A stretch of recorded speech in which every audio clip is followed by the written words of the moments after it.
3. Opie and Anthony. Hey everyone, Sam from Opie and Anthony. And it's E-Rock as well. Hey Sam. Yeah? Remember Roland?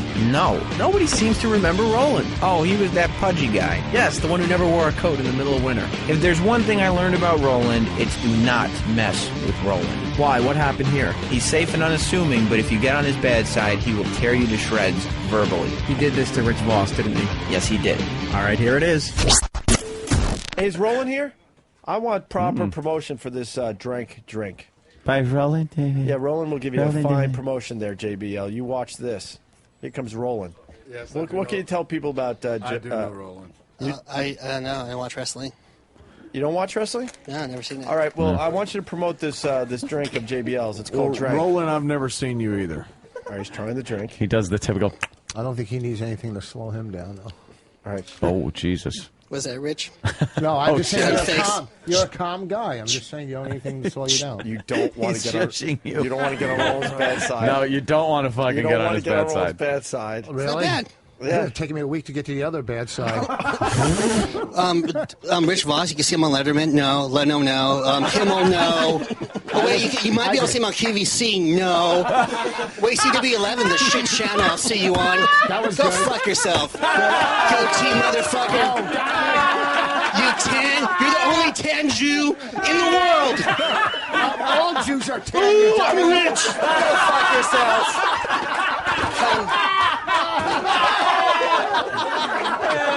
Holy shit! Any more fat jokes? You stupid fat fuck.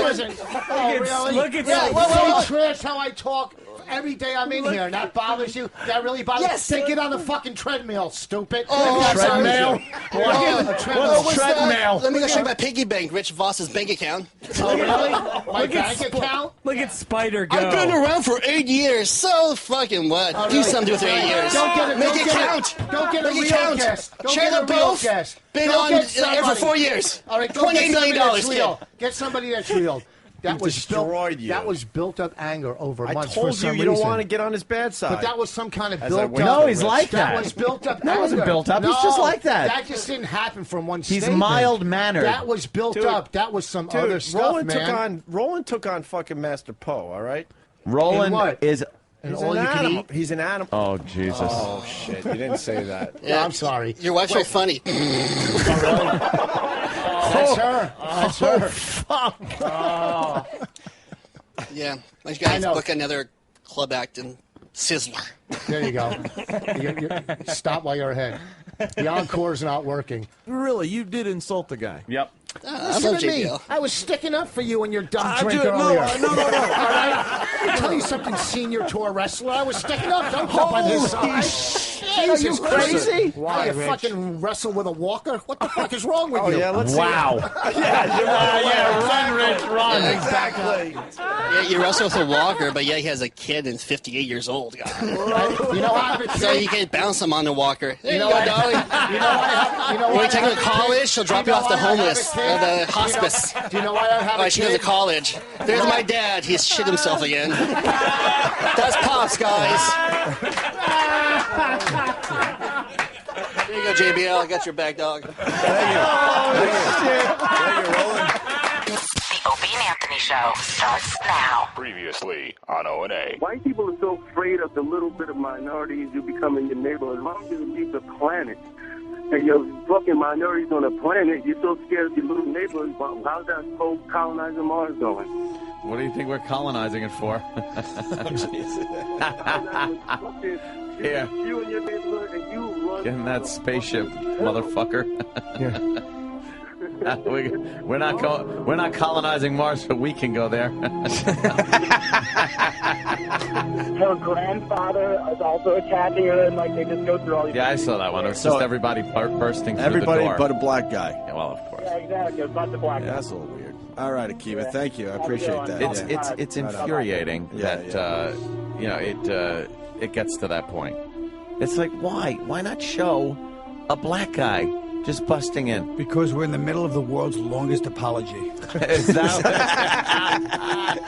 You can't find him on Facebook because he's not in the public profile. I would give out my email, but I'm still on AOL. Oh, shit. What the fuck? The internet training wheels got to come off. You're basically the last guy there. And I'm still paying. I'm still paying. I'm one of those guys. I just never changed it to Welcome, Keith. Keith, you have mail. Colin Quinn is walking past. The eternal.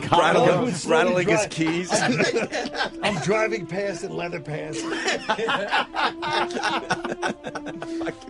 You need some company? I have like a fake handlebar mustache.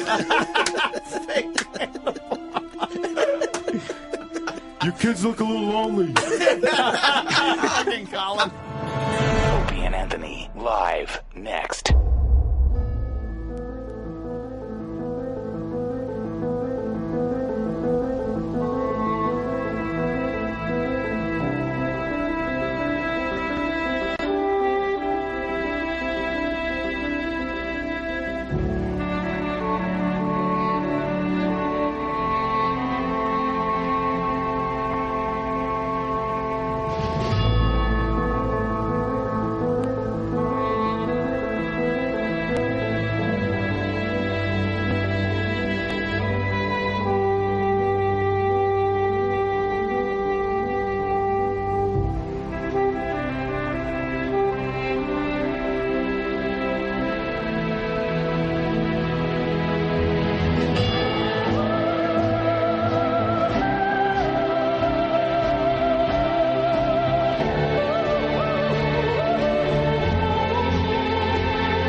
Anthony on satellite radio. Show's host, Anthony Cumia and Greg Opie. Controversial team. And Anthony apologizing for yet another raunchy comment, profanity raised wrath. Is this the last straw for the raunchy radio duo?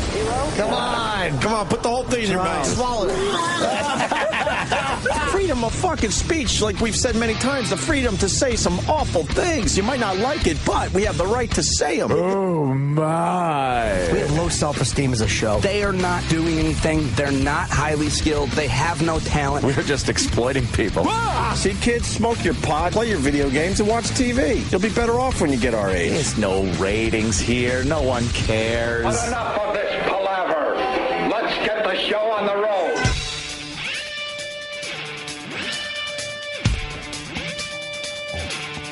Another week. Well, hopefully 3 blocks away from the situation that happened over the weekend in Times Square. What happened? I didn't... That's 3 effing blocks from where we're broadcasting. Yeah. Right around the corner and a couple blocks over, right, Ant? Oh, yeah. Down there all the time, you know? Now, I was out of touch. I was in a wedding in Philly. So I only heard about this, like, I don't know, late Saturday night. Yeah. So what happened? Like, some guy? Dope, I dropped my truck off down in the middle of Times Square. I had something to do. There was apparently a cigarette burning in the back. Imagine it's just one big misunderstanding. Bunch of fart bombs. Right. Well, actually, my truck ran out of gas, and what I was doing was getting gas for the other truck. Then my starter went, so I don't know. I left the truck in Times Square, and I got gas on my shirt, so that's why I was taking one of my shirts off, because they smelled like gasoline as I was going back to my other vehicle. Imagine. No clue. I don't know why. Someone looking for me? Yeah. SWAT team around his house right now. Yeah. So what, a guy in an SUV decides he's going to blow up Times Square or part of Times Square? Or? Yeah, he figured he'd give it a whirl with 2 5-gallon cans of gas and 2 things of propane that you would use for a barbecue. Yeah. Some fireworks that you could get anywhere, and some wires and clocks. Well, and his little, sister's alarm clock or Looks something? like my first alarm clock. Yeah, just horrible. Was hooked up to, but they're saying it was a fucking amateur man, and they didn't. They said it wasn't going to blow up. And I like how they're kind of praising the police and the T-shirt salesman guy, because apparently there was a T-shirt vendor, and he saw the car smoking, right, and ran to a cop, and then the cops came and looked at it and said, "Holy shit!" Cleared the area out and got the guy in the Hurt Locker suit, and the robot and everything. Kind of cool to see. Yeah, usually you see that just in films. Yeah. So, but the thing is, they're praising, like, wow, it's great that they were able to respond so quickly and get everybody out of there. And the only reason that it worked was because the bomb didn't work. Right. Like, if it had worked the way it was supposed to and not just start smoking and fucking fizzing and things like that, it just would have blown the fuck up and taken out a shitload of people. It wouldn't have taken out any buildings, though, right? Probably the front of buildings, right? Maybe, Some glass would have exploded. They were saying it would have really, like, pretty much blown the car apart. So you're getting a lot of car pieces thrown into a very crowded space. But... it didn't work. Obviously, the police did a great job, and the T-shirt guy realizing something was amiss and going to the cops, that's a good thing. But the only reason that this was thwarted was because of the incompetence of the person that put the thing together. I love how they're praising people that did such a great job in saving people's lives in Times Square, when the fact of the matter is, if that was built right, no one would have known about it. No one would have been able to prevent it. Sure. And the next time, if there is a next time, and it does work, it's just going to blow a shitload of people up. Correct. It absolutely would have been too late. And they have one of those portable police station, like RoboCop things right there. Oh, yeah. You know what I'm talking about? I don't know how to describe it. Where it goes up in the air. It's like on a scissor jack. Right, and it's like a little kind of box. Command station. They were able to get a bird's eye view at Times Square. They lift the cops up in the air and the thing. Yeah, it goes straight up about 2 stories, and suppose a cop in there, but I've never seen one in there. Cameras. I think it's just for a good show. You can't even really look in there because the windows are smoked. So yeah, you don't know what's in there. Can't see it. Maybe there is a guy in there, and I should shut up. But that was right there, like a block away from the whole thing. And they got this guy on camera changing his shirt. Well, he went down an alley and started ripping off. He took his top shirt off. Yeah, and he had to have a different color shirt on. And they got that on camera, and they're looking at 80 other cameras in the Times Square area. In Times Square, that 80 cameras, and the guy, on. and that's only like a 2-block area. Yeah. This is just the 2-block area in Times Square. You're seen by 80-something cameras. Anybody who's against these cameras, this is why they're great. This is why they're great. Yeah. They're not bothering law-abiding citizens. Yeah. They're bothering a white man in his 40s. It's nice to have the papers at least mention race again. Thank God. Oh, well. The papers mention race again. Of course they do, because it's a white guy. I'm glad it's a white guy. If I it was, really am, actually. If it was a black guy or an Arab or something like that, it would have been nothing but trouble. It's something like a 40-year-old white guy. Yeah. Yeah, he looks like a bald-headed kind of he's got some kind of guy. Horrible balding going on. He's got like a big spot, like a monk on the back of his head. Somebody knows him. Oh, he's going to get nailed. I bet you they know his name already. They now just got to figure out where he went. I got no doubt that this guy will be found, and quickly. He left just too much shit laying around. Well, after your explanation, Blue Healer in Kentucky writes, don't worry, Ope. Geraldo was on Fox News last night telling the terrorists how to make it explode easier. Is that true? Oh, and if it is, can we get that audio? That's great. That's what the media does wrong all the time. Yeah.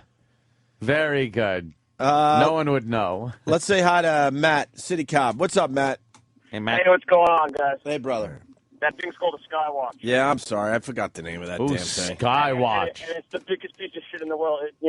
We've had cops get stuck in it. You had to get the fire department to come with a ladder. The fire department must love bailing out the cops. Yeah. And then every 6 hours you have to come with a can of diesel fuel and refill it. It's a disaster. Oh, all right. There's Skywatch. no air conditioning in it. Yeah. Jesus Christ. What the fuck? It goes up like one of those things where you use them to get something off the top shelf. Yeah. You know what I mean? A scissor jack. A scissor jack or something. Yep. All right, so it's a piece of shit. What do you know about this whole situation, Matt? Anything? What do you hear? Well, I retired about a year ago for greener pastures outside of the New York City area. Right. So, I'm a little out of the loop, but that thing's a disaster. Right on, man. All right, Matt. All right, punch it out. Thank you. Let's say hi to Nick in Wisconsin. Nick. Hey, how you doing, guys? All right. Hey. Jimmy, I just don't understand you right out of the box. Anyone who doesn't agree with these cameras, is your freedom of speech the only freedom that's important? What do you mean? Because you just jumped right out of the box going, anyone who's against these cameras I'm against the cameras. Are you? The cameras are ridiculous. Why are you screaming? I'm screaming because he angers me at such a level. I'm me, sir, not he. Oh, I thought that was Opie. Well, you're wrong. Pay attention. That's your problem. You don't listen well. You anger me at such a level because you're such a reactionary little twat who has really no opinion but to sit on the fence and just say shit. How is that reactionary? Dude, hold on. How is that reactionary? It was totally reactionary. Opie made a statement, and they were talking about the thing, and you come out, hey, anyone who's against these is a... Come on, Jim. Because the big complaints have been the big complaints have been, dude. I got poor little bitch. Angry. Woo. Here's the problem. So anyone else want to complain about how I handle fucking little babies that call up? Goodbye. Here's the problem with those cameras. Despite this guy's just talking shit. He had no opinion on why he was against it. Why are you against them, scumbag?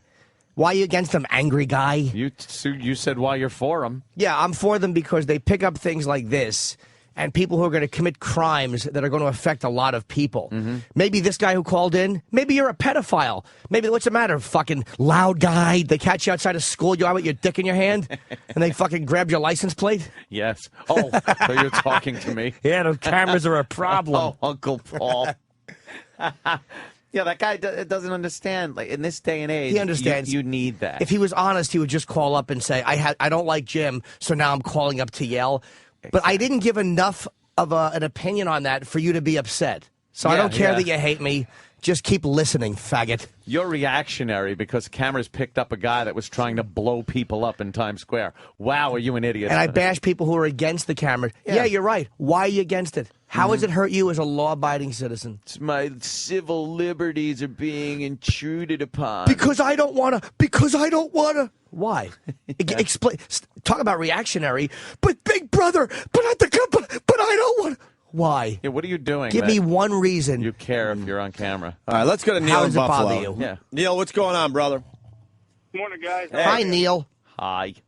Hey, recently on Mythbusters, they tried blowing up a propane cylinder, and it doesn't work. There's a relief valve that lets go. They had a bonfire with like a quart of firewood fire underneath it, and the thing wouldn't blow up. So this thing was just a poor attempt at a bomb.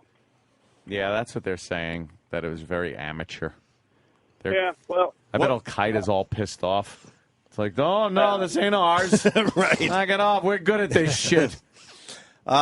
We got to get the Geraldo audio because he's going to explain how you do it correctly. Good. Isn't that great? Yeah. Thanks, Geraldo. Let's say hi to Tom in Madison. Tom, what's going on? Morning, buddies. I'd like to apologize on behalf of my ignorant cheesehead brethren that called to rag on Jimmy. There hasn't been one fucking case where these cameras have been used to not protect the public good, to not protect the innocent people that are out walking around. They do nothing but good. Look how many crimes have been solved by surveillance cameras in shitty little 7-Elevens, let alone places like Times Square. Or State Street, Madison. Well, apparently some people feel like there's civil liberty. You know, Jimmy, you're just reactionary. Well, then how about you stop being such a yelling little faggot because you're a dummy and just explain why you're for them? Right. Why wouldn't you explain why you're against them? Explain why you're against them. Yeah. All right, let me go to Mike on Long Island. Thanks. Mikey. Mike, let's go, brother. Yellow. We got a lot of people calling right now. What's up, fellas? How you doing? All right, Mike. Just want to mention that as a cop in the city, the reason why a lot of cops might be against those cameras is we might have somebody that might do something, and we have to get a little rough with them, and then the media uses those cameras to tear us apart, that we were a little too rough, even when we weren't. All right, that's one thing I don't like the cameras. The cops should be allowed to give a little tune-up every now and then.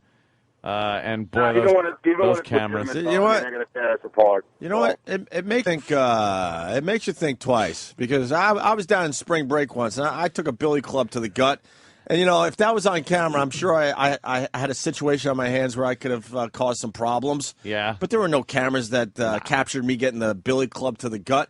And you know what, though? The rest of the week, I behaved, you man. Were a good boy. Like a fucking Cub Scout. Hurt. I'm not getting that again. That hurt. From a woman cop. She fucking showed me who was boss. Wow, bitch got you. And I just didn't feel like walking on the sidewalk because there were so many kids, and I was a kid at the time, too, walking on the sidewalk. I'm like, you know what? I could get to where I need to be a lot faster if I just go in the street and start running. And she goes, hey, get back on the sidewalk. I'm like, ah! And sure enough, before I got the all the way out, I had a billy club to my fucking gut. Guess who walked on the sidewalk for the rest of the week? Thank you, Mikey. All right, guys. Let me say hi to Matt in Connecticut. Matt?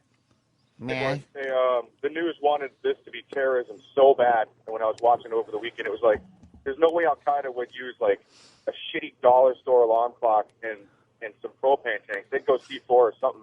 Yeah, fertilizer, shit like that. You're missing the catchphrase. There is fertilizer in this one. You're missing the catchphrase, though. Homegrown terrorism. Homegrown. This is homegrown. Disillusionment of the society. Shut it.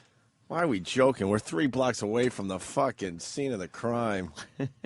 Let me say hi to Dave in Pennsylvania. Dave. Hey, how you guys doing, boys? All right, Dave. Hey, the problem, Jimmy, is it's not so much that the cameras in themselves are a problem. And yes, if you're not doing anything wrong, you got nothing to worry about right now.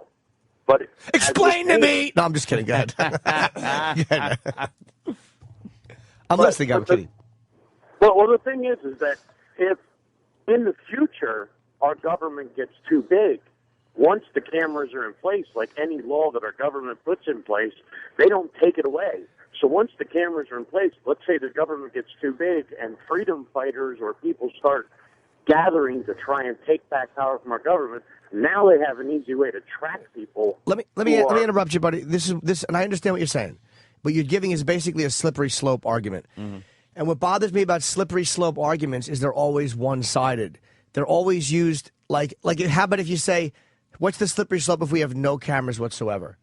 how many people wouldn't have been caught or would continue to not being caught. I understand what you're saying, but slippery slope to me is not a good enough argument because they've been in place for a little while. And I want to know, how are the civil liberties of average citizens being violated? They've been up long enough to have indicated if it's going to happen. You can't just have a fantasy or even a logical thought that someday the entire government is going to use them to hurt freedom fighters. To me, the safety of people from being attacked like this guy was trying to attack us and be caught is more important than a possible threat of big government X amount of years down the road. It would be well, Jimmy, it kind of goes along with what Ben Franklin said, that I think it was Ben Franklin. It was either Ben Franklin or Thomas Jefferson, that anybody who would give up freedom for security deserves neither. But yeah, exactly. That's like saying, but I'm not saying the police should be able to walk into our houses and look through our computers because they suspect something. That's an irrational giving up of a freedom. I certainly hope not. How are you giving up a freedom? You're saying someday that may cause you to give up a freedom. That's not what Ben Franklin said, or whoever said it, Thomas Jefferson. He didn't say that the prospect of someday a freedom being gone should endanger people now. What Jefferson was saying is these cameras are bogus. And if we don't get them out of our streets, then we're just going to be bogus too. How does it affect us? How does it affect our freedoms? Like, not with someday a big government and freedom fighter. Right now, as you live, how is it affecting you negatively or citizens negatively? Well, I'm not saying that it affects us now. That's what I'm saying. But that's the whole thing is nobody looks in the future. They're all worried about what's going on right now. Well, should there be jails then? Because don't forget, jails, innocent people are thrown in jail. I mean, you want to talk about civil liberty violations. The jails have innocent people in them, people who didn't commit the crimes. So should the concept of a jail be ended because it is at times misused? Or because at times wrongs are done? No, I agree with you there. I guess there are some innocent people in jail, but no, the whole thing shouldn't be scrapped. Right. But there's a big difference between people getting put in jail accidentally. I mean, they're slowly, with the things that they're coming up with DNA and so they're slowly getting on top of that. How about innocent people that would be kept out of jail by cameras like this? How about the fact that every one of us, let's be very honest, we thought, hey, Islamic terrorists, that's the first thought you have. And you know what? It turns out it could be a white guy, and a balding white guy. Has nothing to do with what we thought. So how about the fact that it's going to keep the police from taking an investigation in the wrong direction, and it's also going to protect innocent people from being hassled? Okay, well, then what I want to know is why aren't they showing more of the video? I've seen the video they played. I was looking at a couple of different ones. They were different news sites this morning. They are only showing this guy taking his shirt off. I have yet to see a video on the news. They're still going through all of them. They're still going through. They got like 82 cameras to look at. And someone's got a picture of this guy, probably on their Facebook by now. Yeah. With all the tourists in Times Square taking pictures and throwing them up on their Facebook. You're right. You're right. If I was the NYPD, I would just say, hey, send all your pictures that you took in Times Square into this P.O. box for us immediately, please, or this email address. They'll nail this guy really quickly. You watch. There's so much information on him. All right, you haven't given me a good reason, sir. I'm sorry. I heard you out, but I just don't agree. All right, we got to move on. Stryker, what's up, buddy? Hey, morning, boys. Hey, Jimmy. Yes. Let me tell you, while I agree with you that in this instance it has worked, in general, they really don't reduce as much crime. I'll give you an example here in Denver. They've got them up in several areas. Last summer, we had 35, there was 50 acts of violence by black gang members against white people in one lower downtown area. It was caught on supposedly there's all these security cameras around. The cameras caught zero. They caught none of it. In another part of downtown Denver, they've got all these cameras on this one street corner to combat prostitution and drug crimes, and all they did is moved it 3 blocks over where they can't install the camera. Okay, I'm not saying that, again, it's the cure-all, but in a place like Times Square can't be moved over 3 blocks. An area that is a target, and these cameras are somehow protecting or somehow... It's like airport security or any other security. It's like they have footage of people coming in and out. How amazing is it in Newark Airport when Newark Airport got shut down? A day or two later, they did find the security footage of the guy or was it JFK? It was one of the airports going through. Newark. And you realize it was just some guy going to hug his girlfriend. Yeah, dummy. So I'm not saying it's the solver of all crimes, but I don't see how it's an invasion on the civil liberties of law-abiding citizens. I get caught on camera all the time. I live here, and I've never once had a negative implication. And I go in out of businesses and warehouses all the time where I'm caught on security camera too. Sure. But one of the things that came out last year when they were talking about these assaults that happened was they interviewed one of the person who heads the camera program here in Denver, and they asked him about. They said, "Well, why can't the media see these tapes to find out if the cops aren't doing anything wrong?" "Oh, we can't do that. We can't let you see anything on these tapes unless there's a crime." "Well, how do we know you're not abusing it?" But, "Well, we just can't show it to you." Well, but again, it's kind of like what the other guy said. It's a supposition. I think I respect the fact they're not showing the media. Because people say, like, what if you're somewhere and you don't want people to know? Like, say you cheat on your wife or whatever, and you're picked up on some security camera. To me, that is a problem. You should have the right to do that in your own private life without Big Brother learning. So what they're doing is actually not giving it to the media. You actually, in a way, made my point. They're not handing this over to a place where it could publicly humiliate or embarrass people. They are using it for police work. But these cameras do get abused on a regular basis. How? If you talk to... when I was in my early 20s, I worked as a security guard in a building where we could control the cameras, and we used to change the settings on the cameras so we could spy on chicks in the restroom because there was a camera right on the wall. There was a camera in an area where we could see it. Where some of these So you're abusing the cameras. Yeah, dude, you're abusing them. You're the one abusing the cameras. I know it can. I know it can be done. Yeah, sure. I mean, you would be making a great point if you were in charge of the cameras. Were you in charge of the cameras at the time, or were you guys kind of sneaking around and fucking around with the cameras? We were in charge of the cameras. Yeah, see, I don't really trust the people that are in charge of the cameras. That's the problem I have. No. Well, and that's just it. There's one of the cameras here in Denver where it's located on this one street corner. There's an apartment building right across from it that a lot of the windows, you could drive by and see the windows are open in the middle of the night. Right. So how do we know the cops don't swing that camera around and say, maybe one night they were panning through there and caught some chick undressing that was hot. So now, every night we're going to pan over there and look for You're her. right, but that's all, again, because something can be perverted or misused, that's the same argument as jail. Because something can be misused doesn't mean that thing shouldn't be used. It means the penalty for misusing it should be extremely harsh. And the argument you're making would also be a great argument now for flip cameras, cell phone cameras, because all of those could be used as spying devices too. Should cell phones not have cameras? Ban them. What's that? That's why a lot of places ban cell phone cameras and the flip cameras because of invasion of privacy. Okay. What places? Yeah, what places? Well, like glory most hole, health, rest stop pretty much, glory holes. pretty much every gym or health club, gyms and locker rooms and stuff like that. That's been banned. Right. That's been the rule for many years, though. But there's also been no claim of those being used to make a gym safer. They're simply being used for perverted reasons. Right. A camera in something like this is there for a different purpose. It is not just used to catch some guy with his fucking balls hanging out or catch a woman bending over to fucking pull her sweaty socks off. All right, Striker. I think we agree to disagree. That's hey, man, you don't want the cameras? I'm happy they're there. I have nothing to... There's nothing I care if they pick up, honestly. Yeah, well, I mean, and there have been reports that come out of the UK where the cameras are even more prevalent. That yeah. Oh, that's they UK. haven't done quite as much.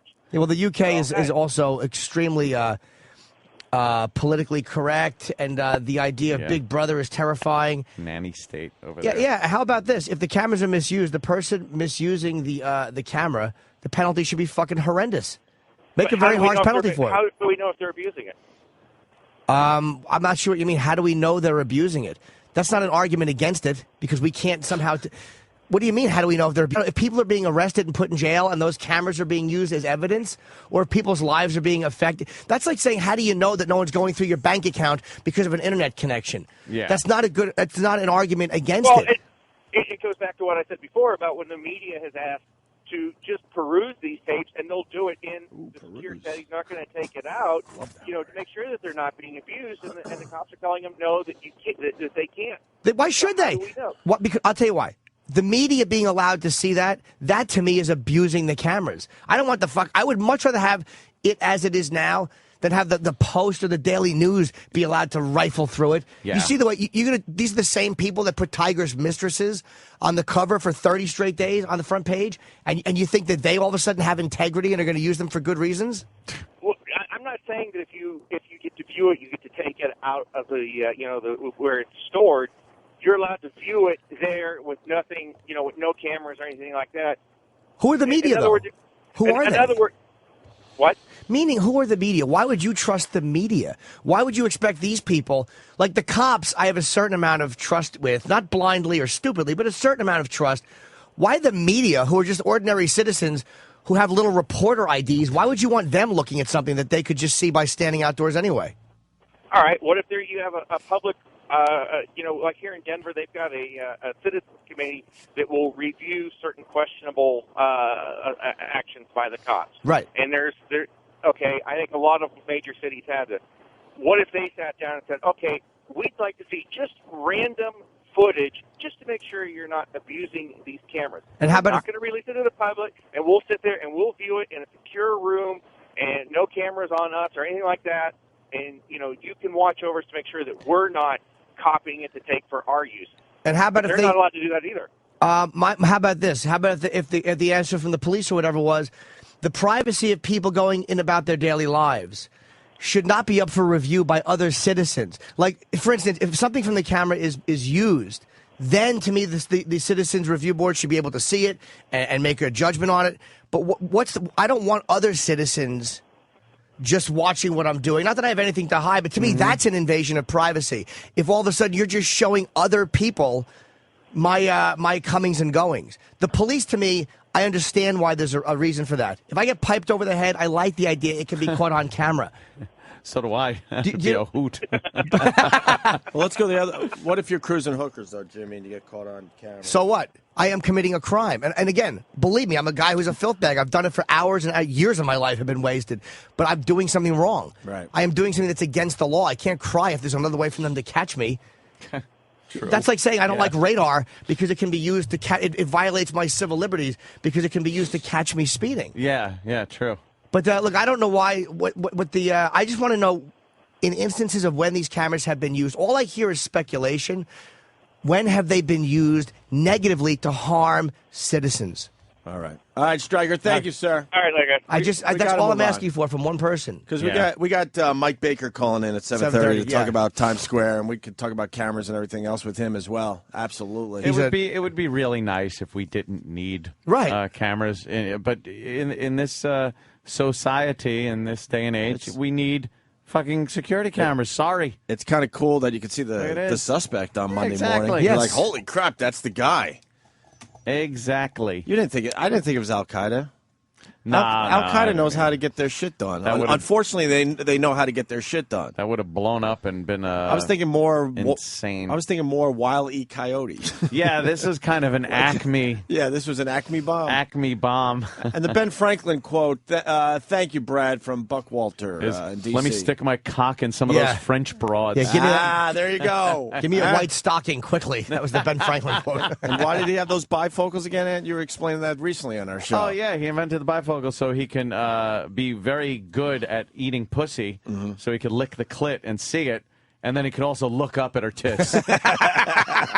Because everyone thinks it was reading. No. Ben was doing a lot of fucking back in the day. He wanted to enjoy his sex. My goodness, how can I lick a clitoris and also look at a wonderful woman's breasts? Right. I'll make bifocals. Either that or she was asleep and he wanted to make sure she didn't wake up, so he would lick and peek, and if her eyes fluttered open, he would back away. And the quote is, those who would sacrifice liberty for security deserve neither. But I'm not willing to sacrifice liberty, so that was... I'm just saying, that's the famous Ben Franklin quote. Yeah, but that's incorrect. I'm not willing to do London caught their bombers quickly because their cameras were everywhere. Thank you, Greg in D.C. Yeah, I wish I would remember that. What else we got? Satellites, whatever. God, there's a lot of phone calls. Satellites were a big fear, right? Like satellites are going to be used to spy on us, and if they can see a license plate. How have ordinary citizens, how have our lives been hurt by satellites? I know of one case where I was just told this by somebody. We were talking insurance, right? And for your homeowner's insurance and accident insurance for your home, apparently the insurance companies are using like Google Earth to look in people's yards to see if they have things like trampolines and pools and things that would negate their insurance policies or make them have to pay More? higher premiums. So they're going around using that so they can look into your fucking yard. That's a cocksucker. And yeah, that's a cocksucker used for a fucking camera. Yes and no. I mean, look, if you're in a way, and believe me, I don't like the insurance companies, but in a way, if you're not telling them you have something in the backyard, you're lying to them. Right. So it's a way for them to not get fucked. Yeah. It's a game. Both sides play. You know, you got to camouflage it like fucking an old fighter plane. You got to put fucking green shit over it. It looks like a lawn. David in Kansas City, what's up? Good morning, boys. What's up, David? We have to be glad that we have surveillance cameras, or we never would have seen that rude old woman get her hat removed by that nice young gentleman. See? Right. True. There you go. We would have never got that footage. Oh, that rude, horrid woman. Yes, the trying to steal that hat, and that enterprising young employee who came and took it back for the company. that Her hero. wheels spin around. That was the best part, I think. Oh, when she fell wheel. over and the little wheel was going. She's still alive, too, man. She is. She is an old Still broad. alive. One hat and she's still alive. Hopefully she's learned her lesson. Yes. Won't be behaving that way anymore. Jimmy left early on Thursday, so he missed our new character, Cruising Collins on the line. Cruising Collins. Cruising Collins, what's going on, buddy? Good morning, boys. I'd like to say I'm opposed to the cameras. They get in the way when I'm just trying to make new friends. make new friends. A bunch of money in case. What a great time we had with fucking Colin Quinn. Colin, man. That was hilarious, Cruising Colin. All right, whatever. Why don't we take our first break? We'll get back into this whole discussion about Times Square and this bomber and security and fucking cameras and all that with Mike Baker. You know Mike Baker, Jimmy? Yeah, I've done red eye with him many, many times. He's solid an dude? very solid guy. He's an ex-CIA guy, and he's a very bright guy. And by the way, you see how Stryker called up, and we didn't agree on it, but at least he made his point, and this is why, as opposed to that fucking jack-off that called up yelling, I'm yelling character.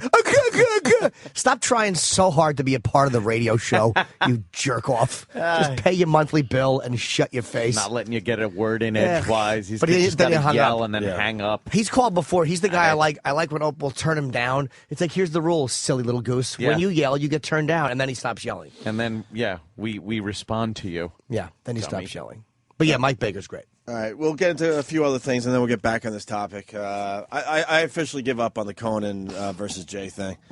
I saw Conan on 60 Minutes, and I just give up. I just will never see it. Conan's looking like a red-headed Hemingway. Yeah. He's got the beard going now, and I just don't get it. I just don't get why we're supposed to feel sorry for Conan O'Brien. I don't understand. Very bitter and very angry. And at just the saying situation. that, now the phone's going to be lit with people trying to explain it again. I just don't get it. I don't get it. I get why he's mad at the network, though. Why he's mad at the network, I understand. Sure. But I don't get it. You got Jay Leno back in his old spot, number one. So obviously that was a good fucking decision by a company. Yeah. Holy I just don't get it.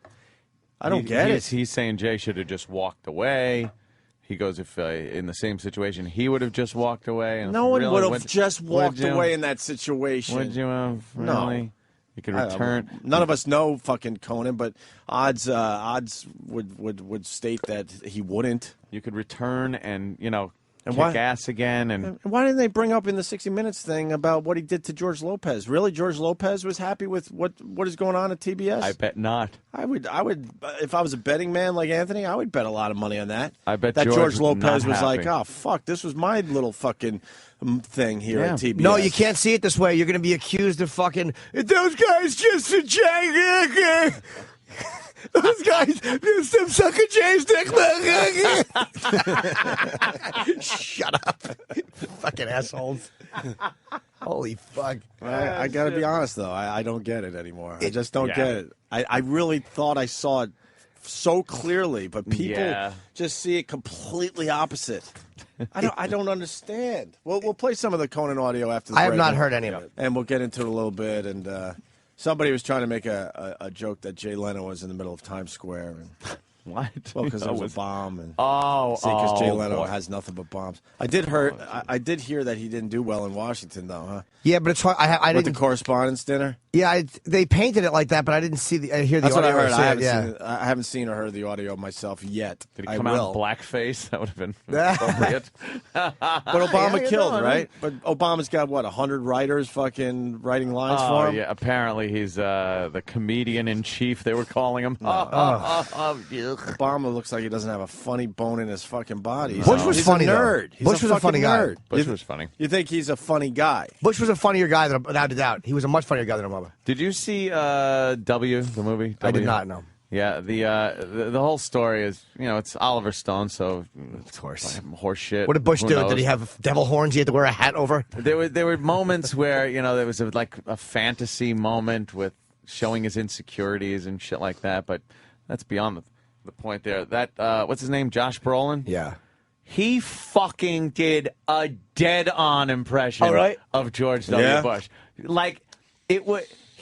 You weren't taken out of the movie thinking like, oh, that's a guy acting like Bush. The motherfucker sounded, his mannerisms, his faces. So sometimes you're looking going, are they using like Bush footage on that? That guy's good. Yeah, I still haven't seen that fucking movie. Really good. I heard they made Cheney look like the real jerk off in that as opposed to Bush. Yeah, Cheney. Well, that's and, easy to do. Yeah.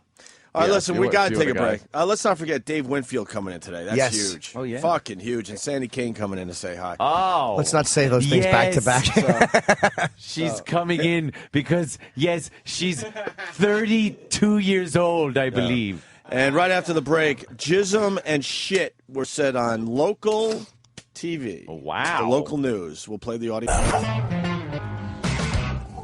We're back finally? Holy shit. Jimmy, what do you got going on, man? I'm going on sale. I return to the Borgata Friday and Saturday, July 2nd and 3rd. That's July 4th weekend.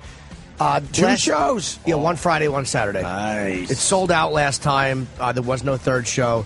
Tickets go on sale this Friday at 10 a.m.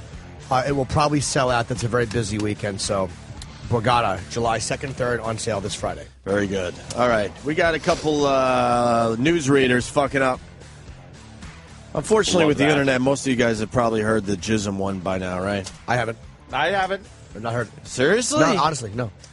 Wow, I tweeted this 4 days ago. I heard. This is getting old real fast, but we took Friday off, so it's worth a spin. Rosanna Scotto here in New York, Fox 5. She had this to say, or maybe not. Rosanna Scotto? Yeah, she's one of the local broads here, one of the local news readers. She thinks she's good. She's average at best. And she did this. Should milk that's not from a cow be called milk? What do you think? Yeah, sure. Mother's milk is not from a cow, and we call it milk. Dr. Sumner Creek. They're talking about things like the soy milk, right? The rice milk. Why not? Yeah. What else are we going to call it? Soy juice? You can't do that. Soy jism. Rosanna. Okay, that's an option too.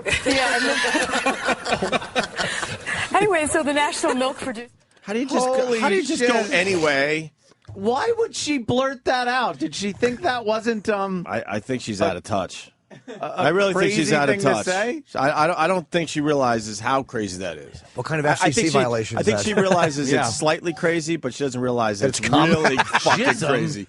Yeah, That's a violation, isn't it? It has to be. I would assume. Well, this is the same Rosanna Scotto who had that panic look on her face when Ernie Anastas said, "Keep fucking that chicken" on the same show. Keep fucking that chicken. Sam, you're a terrific young broadcaster, but I think you're wrong. I don't think so. I think someone was filling in that day. Look it up. With the wide eyes? Yeah. Holy shit, he's fucking calling you out. You want to bet one of your 3 shows? Calling you out. No, I'm not You want to gonna bet one of your 3 shows? Oh, his 3 shows. He's part of 3 shows. You want to bet it? No, I don't want to bet a show. It was another broad. Look at the Look it up. company, Look it man. up. I don't like With the way his she- fucking Sirius jacket. I on, know. right? Yeah. Well, he's doing 3 shows now for Sirius XM. God. I don't like the way Sam really thinks he's making a splash. We got to play this again as Sam looks that up. But she just made a cum joke. You think she realizes she was making a cum joke? That's what I asked. Yeah, today. what does she think I don't think jism is? Does she realize that's a cum joke? And if she knows jism is cum, doesn't she know you can't really talk about cum on the news? I think at this point, these newsreaders, they see that if they fuck up, they become YouTube sensations. So I think they're all trying to just fuck up. Just fuck up? Yeah, I think so. I Well, think so. Yeah, because what's her face there from the Meredith Vieira? Yeah, we're going to go into hers Yeah, next. she fucked up. But first, Rosanna Scotto again. See, that's not Rosanna Scotto. Good thing I didn't bet a show, Yeah, huh? see. Ah, Dead wrong on that one. Can I hear that though? I want to hear Ernie and Esther saying. Keep fucking that chicken. Keep fucking that chicken. Keep fucking that chicken. I know. Rosanna Scotto again. Should milk that's not from a cow be called milk? What do you think? Yeah, sure. Mother's milk is not from a cow. Unless it's from someone's balls. I think it should be called life-giving elixir. I call it mouthwash. I like a good gargle in the morning. And we call it milk. Dr. Sumner Creek. They're talking about things like the soy milk, right? The rice milk. Why not? Yeah. What else are we going to call it? Soy juice? You can't do that. Soy jism. Rosanna. Okay, that's an option too. Yeah. That's an option too. Anyway, so the National Milk for the way she jumps in, just like soy jism, soy jism, Show jism. She just loves her jism. Jism on your cereal. What was she thinking? I don't know. I'd love to fucking be able to ask her, what the fuck were you thinking there? Why do they move on so fast? They really do like to get out of those situations. You Did gotta- she come back you gotta and slow apologize everything later down. on? No, I'm sure not. Earlier in the broadcast, if I said something that may have offended some people, jism! Yes. The one girl did address it. She goes, well, I guess that's an option, too. Yeah. Well, that's an option. Do you understand? These are people that are on live television, and one of them just made a cum joke. Yes. That's a big, for us, it's very mild. Yeah. But that's a big deal when you're on the news. Huge on the news. I think we're teaching a lot of people. We're way smarter than the local newsreader. Most of the listeners are way smarter than the local newsreader. Now you're getting carried away with yourself. No. The listeners. I know we like to beat ourselves down a little bit, but you know, they're just dummies that know how to read well. How about soy jism? God, she fucking loves saying that. She jumped in. Like everyone's gonna go, ha ha ha, soy jism. Wasn't even a good line. No. And what would be the point of that if she wasn't going for a shocking thing? I don't know. Is jism used in other ways that we just don't know? What's the definition of jism? Look up jism. Urban Dictionary. Yeah, well, that's, Well, there's 9 definitions. Okay. Which of them are not about cum? Yeah. One is sweet secretion from the male reproductive organ. Okay. Yes. 2 is thick white fluid containing sperms that is ejaculated by the male genitalia. 0 for 2. Jism comes from the rhythm from the man from his gland in his hand. Okay. 0 for 3. Cum, sperm, spooge, male or female ejaculation fluids. How about soy spooge? That'd be 0 for 4. The white sticky stuff that comes out of the tallywhacker. That would be 0 for 5. Yeah. The white shit that 0 for chicks 6. love. The white shit that chicks love? That's what it just said? Yes. And finally, another name for sperm, semen. 0 for 7. It couldn't be anything but that. That's what it is. Can we go to a real dictionary now, yeah, please? that Urban Dictionary is a little All rough. right. Dictionary. No, that's sex dictionary. And then we got the old bra that wants to bang. It seems like Meredith Vieira. Meredith Vieira. Well, remember her from Who Wants to Be a Millionaire, where she was like fawning over that fucking young, was he a Marine or something? God, military right. guy. Yes. She was losing her fucking mind over that guy. Well, now she had this to say just the other day on the Today Show. And the thing is that you don't have to turn the wheel too hard to get a reaction. So it's a very sensitive wheel, much like the wheel in your car. Did you explain what she's doing? All right. Once you get it up a ways, then we'll have you. Okay, now assume that your text is just wrong. Simulator. You're reaching over to pick it up, and you need to read the text message out loud. Meredith. Oh, jeez. You shouldn't be. Oh shit! Why did he stop? Jeez. Okay, now we need to bleep that out. What exactly is she in? She's in a simulator of driving. NASCAR or something? No, simulator? they were actually trying to show how distracting texting is. So they put her in this little simulator to drive, and she had to read a text as she's trying to drive. and she wound up rear-ending a tractor trailer. Yeah, but I bet you she fucking does that all the time when she's not on the news or on the Today Show. What, yells shit or texts? Reads a text. Yes, I'm sure that's not the first time she tried to read a text while she was driving. That's what Harry Chapin was doing, reading a text. I bet you that the problem was she's probably said, "Oh, it's my iPhone," and the photo of my cunt wouldn't go through. She was trying to wave it. You know how you shake your iPhone? Yeah, it's got to go through. You got to wave it around a little bit. Fucking jism and shit on the news. All right. Jism is defined on dictionary.com as cum. So it really is There's just really no way fucking- around it. And semen is the other definition. I want to cum or semen. I want to congratulate Rape Kit. You just spent an hour on hold officially. It just went past the hour mark there, sir. What do you got for the show? Thank you. I feel so relieved to finally get on the air. All right, from Harlem, Rape Kit. What do you got, buddy? Well, I just wanted to shed some light on the Conan O'Brien 60 Minutes thing. I know that you guys, especially you, it seems, Opie, doesn't like to, don't want to talk about it, but Wait, I'm not admitting defeat, by the way. I just don't get it. I just don't get it anymore. Well, that's why I'm not seeing it Conan's way. I don't think I'll ever see it Conan's way, but I'm officially saying I just don't get it. Well, listen, I don't even like Conan O'Brien or Leno for their shows, to be honest with you. I only watch when there's milestones, like when Jimmy's on, or, the last episodes of, when they were going off the air on their respective previous shows they had. Right.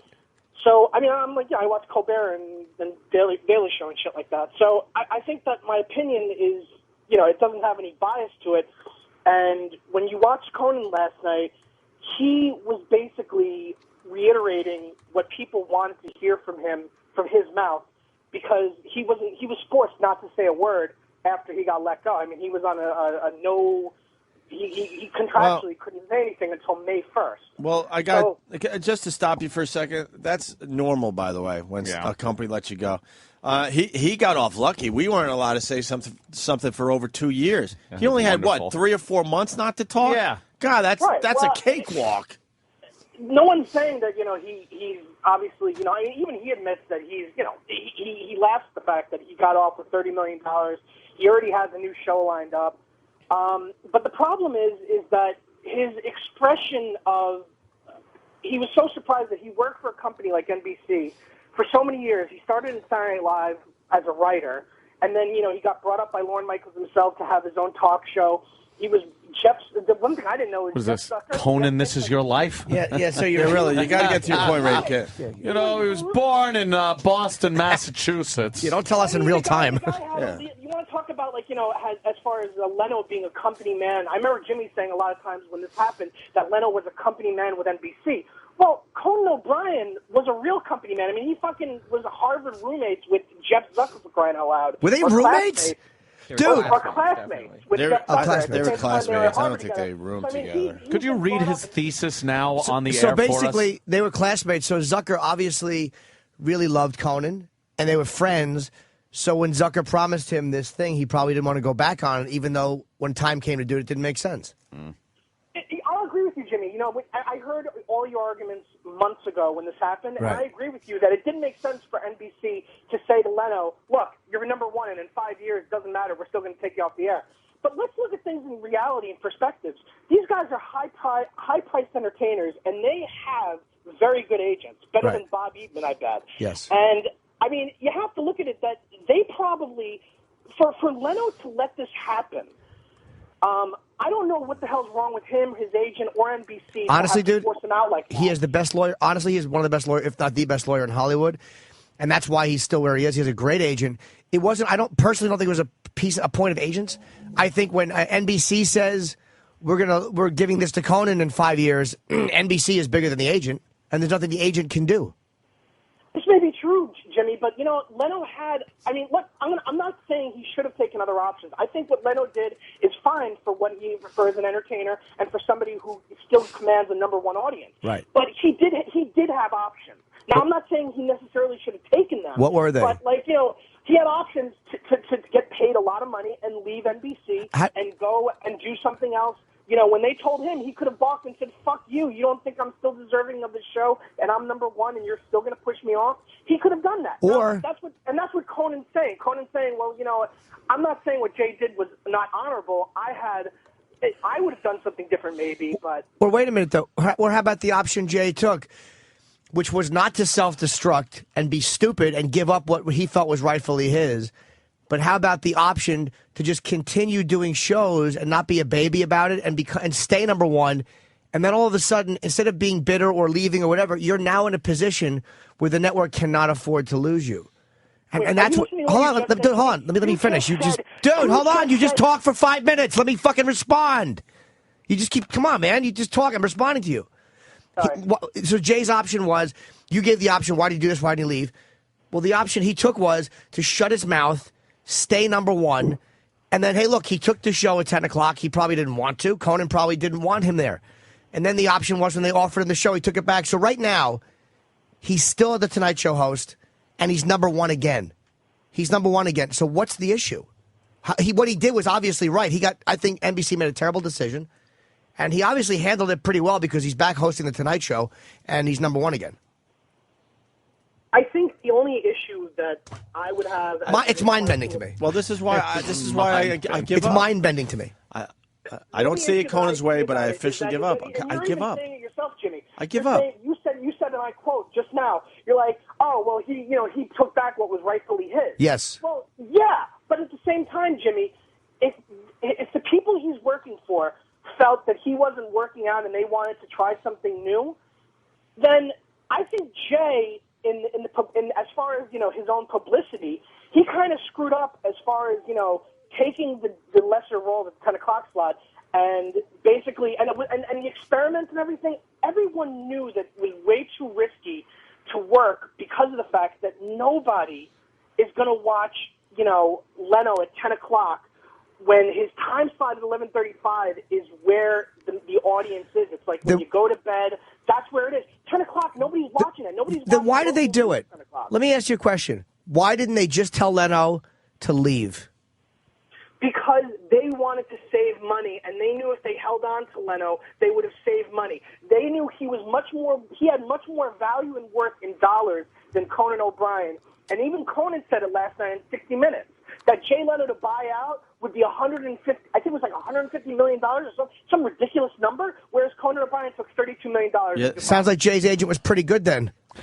Fucking that's a terrible agent. He could have pulled to say, you know what, fuck you, you're not going to take me out in 5 years. And when he knew that it was impending, it shouldn't have even been an issue. It should have been, at that point that he drew the line in the sand.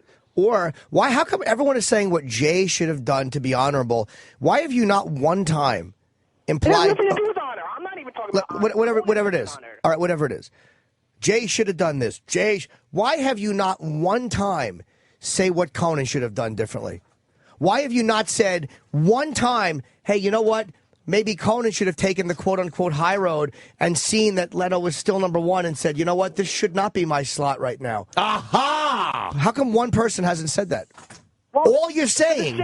For the same reason, Jimmy, that because of how it turned out. If it turned out that Jay Leno got the raw end of this deal in the end, as far as, getting pushed out of NBC, I probably would be calling, and it would probably be Jay on No, you wouldn't, dude. You would not. He'd probably be the one getting the highlight. Here's what would happen. If Jay went across the street to ABC, he would have fucking beaten up Conan, and that would have cost them. It would have hurt NBC a lot. So they kept him there. Personally, and he's never said this to me. It's something I've always felt. I personally think one of the reasons he took that spot was because he knew that if Conan didn't do well, he was still at the network. And I firmly believe that. And I've never said that to him. I doubt he'd admit it. But, I mean, that's personally my feelings is that he's not a dummy, dude. And he might have on some level thought if Conan doesn't do well, I'm right here to take back my show. Why should he? Like we've all had management make dumb decisions. And imagine working all those years and giving up every 5 days a week. You're constantly working. You're an animal. You're fucking doing it. You're number one. And then management just comes and takes it away. Do you know how frustrating that is? To fight for that long and be loyal for that long, and you're still doing your job, and they come and take it from you, and then you're like, fuck that, I don't want this cocksucker in management because he doesn't want to admit he's wrong. Take my gig. So he stuck it out at 10 o'clock, knowing that, number one, that he's still good enough to be a number one slot at 11:35. Number two, Well, he yeah. knew it was, Yes, he was number knew one it when he tanking. left. So he knew that why show was wouldn't he tanking think immediately. He knew that show was a failure from the get-go, Jimmy. No, I don't think he did because it had never been done before. Look, dude, nobody goes into a show like that and knows they're going to fail. I mean, everybody has an ego. Leno's set for life. Believe me, he didn't go in there thinking, oh, good, we're going to fail and get the Tonight Show back. I think that he thought if Conan didn't do well, he was still there. That's just my guess. All right, Red Kid, that's it. But man. he's number one again, That's dude. it. He's That's It's like, I don't get how people can... Yeah, Jesus Christ. This is turning into arguing about abortion. right, well, you know what I guys, mean? And you're never going to change the other And guy's I want someone to fucking give opinion. me the lead-in, the bigger lead-in. Let's go to Joe in Las I guess Vegas. we'll just have Joe, to agree that he's a douche. Joey. What's going on, guys? Hey, Joe. I was wondering why you guys aren't really into Conan that much. I mean, you guys love Jay, but how come you and Jimmy don't make appearances on Conan O'Brien? Well, we were never asked to be on Conan. We actually had our people approach Conan O'Brien. He has no interest in Opie and Anthony on his show. Maybe Jimmy. I don't know. I can't speak for Jimmy. Jimmy says nope as well. And this isn't about who's funnier or whose sense of humor you like more. I'm just looking at the situation, and I don't understand why people don't see it our way. And that's fine. It's fine. I can't argue it anymore. I give up. I do give up on this argument. I've never been on Conan's show because it got to a point where, and again, it's not Conan. They don't walk up to Conan and go, "What do you think?" There's bookers and stuff, and they got to a point where I had done 7 Tonight shows. I had done 5 stand-up and 2 panel, and it all gone very well. And Letterman had booked me twice without making me run through. I mean, Letterman was very cool. They said, we'd like to see the set, we'll give you a date first. Conan's people, the guy who booked his comedy, wouldn't give me a date until I auditioned for him. And my manager even said, I told him all along, the guy booking for Conan does not like me. And I know he doesn't like me, and I'm not going to audition for him. If 7 Tonight shows isn't enough for him to go, yeah, you can come on and do stand-up. And then I would have showed him the set. It was like a principle thing. So, but I don't think that had anything to do with Conan personally. Did a woman come out from back and hand you the tape back and just go, we like some of your stuff. It's your one-liners are very strong, but we think you need more time in the comedy clubs. That's funny. That's really good. I'll wait. I'll wait. Did Jerry listen to the tapes? Did Jerry listen? Just sitting there like a douche. Yeah. Doesn't get the fucking hint. All right, Joe. Thank you. Thank you. Guys. Do you guys want to hear Conan? No, sir, you're not on the I'm list. curious to what he said. Oh, Yes, sir. I'll look at the list, sir. Yes, sir. No, you're not No, on the list, sir. He wasn't an actor. All right, we know. No, yes. No shit, he wasn't an actor. Come Worst on, acting small. job ever. You're not on the list, sir. Sorry, sir. I don't want to play all these. I'm going to be honest with you. What? So, you got Conan did not think they would put Leno back in if he did poorly. Conan says NBC hurried him to make his decision in terms of leaving the show. Conan talks about his non-disclosure agreement, says he did not. All right, we'll start with the first one and see how this goes. Conan O'Brien on 60 Minutes last night. We're supposed to feel sorry for him. Yeah. He walked away with $32 million, and he's got a new deal with TBS. So Booty who? Less than 1 year after Jay Leno handed the Tonight Show off to Conan O'Brien, NBC decided to cancel Leno's disastrous primetime show and move him back into his old time period at 11:35 Eastern. Conan's Tonight Show, which was losing badly in the ratings to David Letterman, was to be bumped back to 12:05 the next morning. Was it in the back of your mind that, look, if I don't do that well, they could just pop Leno back in? I'm a paranoid person, and I think I'm the kind of person that can come up with lots of negative scenarios. But I remember thinking that seemed like that was a stretch, even for me. He sounds gay when you just hear his audio. His voice sounds gay. Jesus. Just an observation. People also have to remember he didn't get fired. He did leave. And again, I think they squeezed him out. But he actually could have kept the Tonight Show at 12:05, and he could have stayed and then really forced them to do something that was obvious if they had to. They were squeezing him out. I think so, too. They wanted to save the money, so they're like, you know what, you could stay there, knowing that he would be kind of bummed about that and possibly would want to negotiate it out. Yep. Or he would have stayed there for long. They finally would have said, all right, beat it, stupid. Scram. Yeah. So, and I don't mean stupid in a bad way. I don't need the Conan fans calling now. I actually like Conan. I really have no bad feelings towards the guy at all. I mean, he seems like a nice enough dude, and I think he did it a bad deal. I do like his humor. I think, I was telling Anthony, we were discussing this before the show, I think when he got the Tonight Show, he had to make a decision if he was going to go mainstream or not, and he decided not to. And I think that hurt him. Yeah. He's a funny guy. He will do very well at TBS, absolutely. But when you get the Tonight Show, I think you got to sacrifice some credibility, how you want to put it, and go a little more mainstream. And he wasn't really willing to do that. Yeah, he's a little more niche. That was the decision he made. And it didn't work out in his favor. His ratings were horrendous after 6 months. The two guys that are angriest at Conan, at Jay, are Letterman and Conan. They're both guys who have the same job Jay does. Yeah. They're both great at it. And they both want to host the show Jay had. It's so obvious to me, like, why they're annoyed at him. Yeah. It's almost like it's like being annoyed that Howard has a bigger studio. Because it's a bigger studio. It'd be nice to be in that studio. Wouldn't it? But you know what I'm saying? It's like the same thing. It's so obvious as to why you'd be annoyed. I mean, I don't blame Letterman. I'd be annoyed too. Right. Yeah. What followed were some unpleasant discussions with NBC's West Coast brass. It just felt like the tone went very quickly from take your time, we understand this is a tough decision, to, let's go. And that probably helped me a little bit feel like, you know what, this environment doesn't feel right. And I've been with these people a long time, and I really don't like the way this is going. And when it started to get toxic and I started to feel that I'm not sure these people even really want me here, let's just, I can't do it. Do you think they wanted you to leave? Yeah, that's crossed my mind. I don't know how thought out this whole thing was, but if they wanted me to leave, it worked. See, he chose to leave in the end. Why didn't they just... If everybody wants to talk about why didn't Jay just leave, why didn't Conan just go, you know what, let's just stop this mess. The whole thing was a mistake. Jay at 10 was a mistake. Me at the Tonight Show. Let's just go back to doing what we were great at. Why would that? Because it would have been a little ego defeating. Well, I was going to say, because you mentioned earlier that we all have egos. That's a tough one to swallow. If you're Conan O'Brien, to admit that it didn't work and go back to 12:30. I don't see it that way. But why? That would be rough. It's like people are so fast to say, why didn't Jay just move on to greener pasture? And no, not one of those people says, why didn't Conan just go, fuck it, man, it's not working out. Jay was actually killing in this spot. Let me go back to 12:30, and he'll go, like, what was the big deal about that? No, he probably wanted more time. They probably told him they were going to give him more time, and then when things were bombing, they went back to, but that's fucking the corporate world, man. Yeah. That's what you're dealing with. How embarrassing is it for Jay? 5 months and done.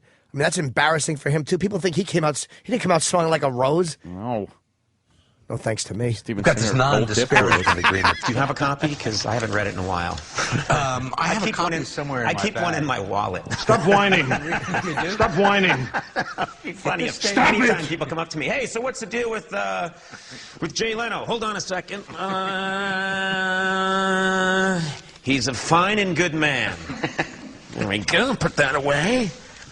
Can I assume that this interview would take a different tenor if that agreement did not exist? No, I don't think it would. The biggest thing people come up and say to me in gas stations and restaurants, I have so many people say this to me, hey, partner, you got screwed. And I always tell them, no, I didn't. I didn't get screwed.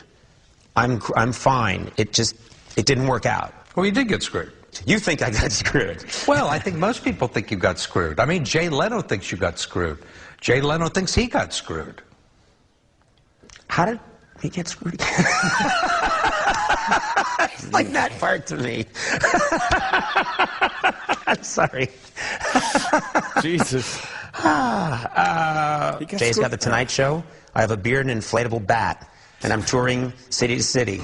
Who can say who won and who lost? Holy shit, he's a little better. I'm laughing because crying would be sad. But he's not whining, though. I'll say that. He's really not. I mean, He's trying to make jokes. Yeah, well, he's not whining because he now has a deal at the end of the road. Fucking, he's like, woe is me in that statement, but he doesn't mention, well, I did get $32 million to grow this beard and go on tour and with my inflatable, what was it, a bat? A bat. He forgot to mention the $32 million that he How about received that? As a walking away thing. And yeah, Jay got screwed initially. He was basically told to leave his number one slot. Are we done with this audio or do we want to continue? I'm only saying play it because it's fair, because it's like, Leno got Has Jay hurt reached out to you? No. No calls? No, I do not think I'll be hearing from him. We should get him in here. We should. Is there gonna be a surprise walk-on? No. Okay. But he'd call. If you know his number, I'm sure he'd come over. He may have caller ID. He won't pick up. I think Leno would say, look, I was riding high. I was number one, and I was still number one when I left, and Conan made this deal with NBC, and NBC said, okay, Jay, we're going to take you off the air in 5 years, regardless of whether you're number one or number two or what. I think he felt like he was forced out by NBC at a time when he was a strong number one and was pushed out the door. That's his argument. It's hard for me to get inside his head and argue his side of this whole thing. Deflect. Here's what I can say. That's a great question, Conan. I'm happy with my decision. I sleep well at night, and I hope he's happy with his decision. Exactly, Jimmy. That's why I give up on the argument. My hands are up in the air. Exactly. It's like, that really was a good question. A great question. That's what Jay really does feel. That was the point I had at least been making. I think anyone who's like kind of felt Leno got a bad rap. Explain why Jay shouldn't feel that way, Conan. Yeah. You're right there. And on 60 Minutes, explain why Jay shouldn't feel that way. Right, and that question right there. That is the question. Could have wrecked every argument I've had. Because if there was something contractually that I didn't know about, or something, whatever I didn't know about, but... That was the question of the interview. Right? That was the question right there. Why should Jay not feel that he was forced out? Right, and you deflected and just kind of moved on from a really good question. Why shouldn't Jay feel that way? You had your shot right there. Like, let's be honest. Why not just come out and go, look, maybe he should feel that way, but I wanted it. My agent was able to get it for me, and that's that. I mean, that probably would have been the truth. Do you think that Jay lobbied for this? I don't know, but what I know is what happened, which is that he went and took that show back. Do you believe he acted honorably during all of this? I don't think I can answer that. I don't think I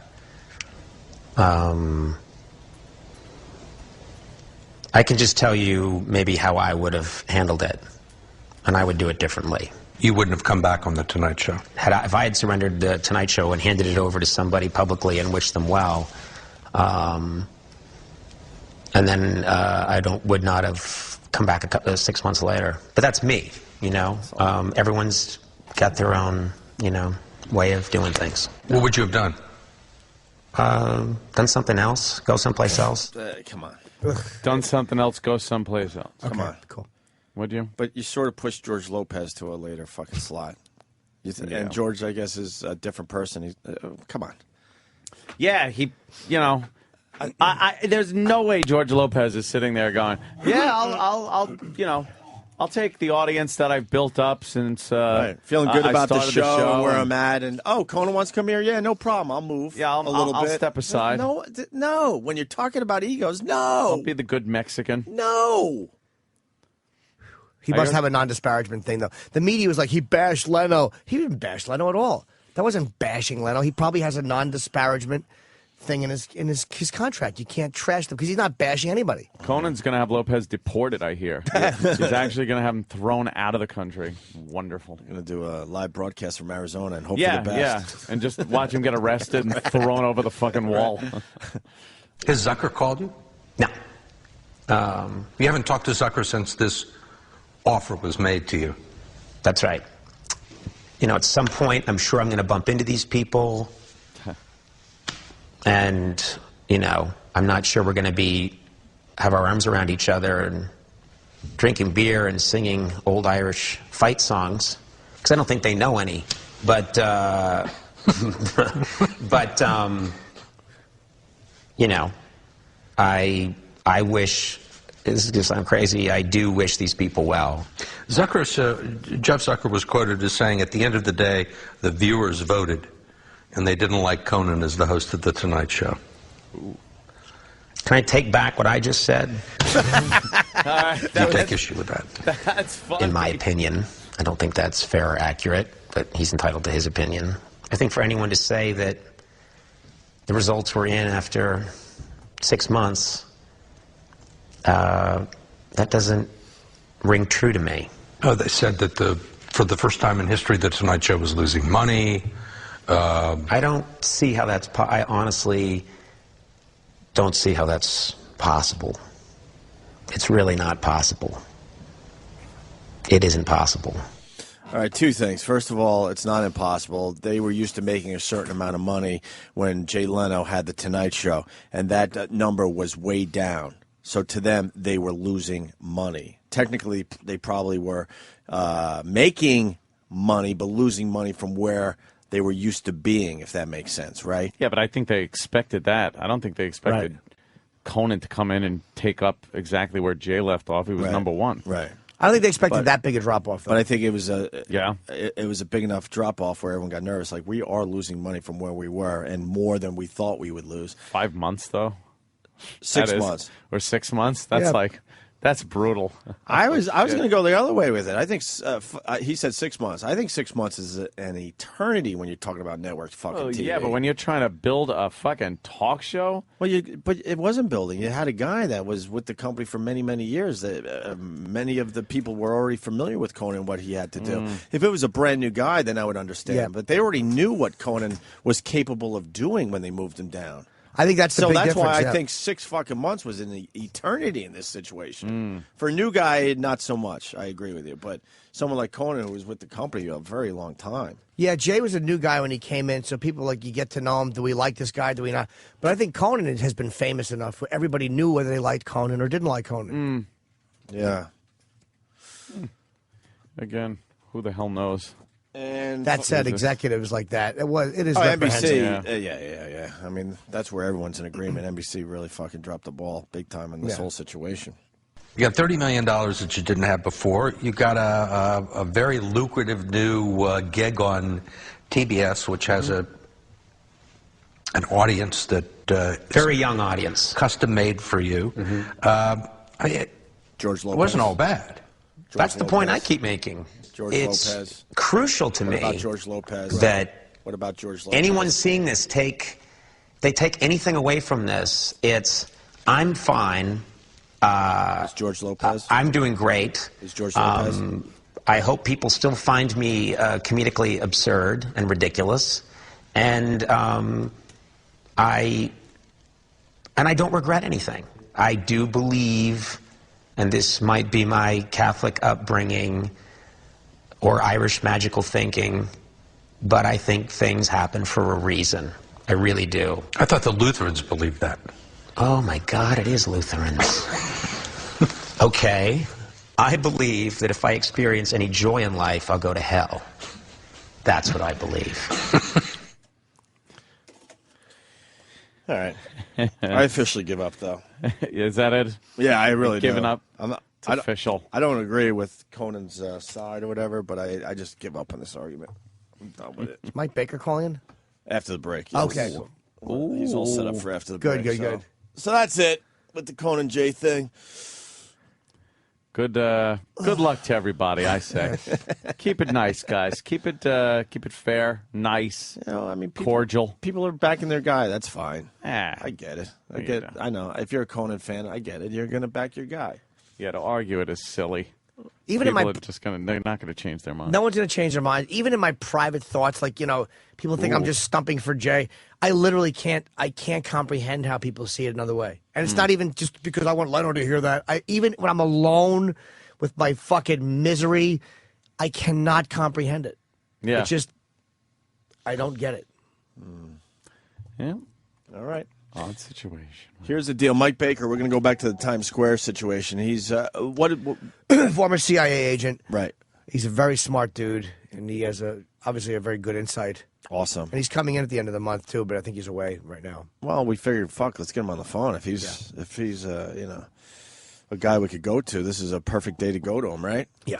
And also, Geraldo, thank you for the heads up from one of the listeners. Geraldo explaining how you should do the bomb next time so it does explode. That's good.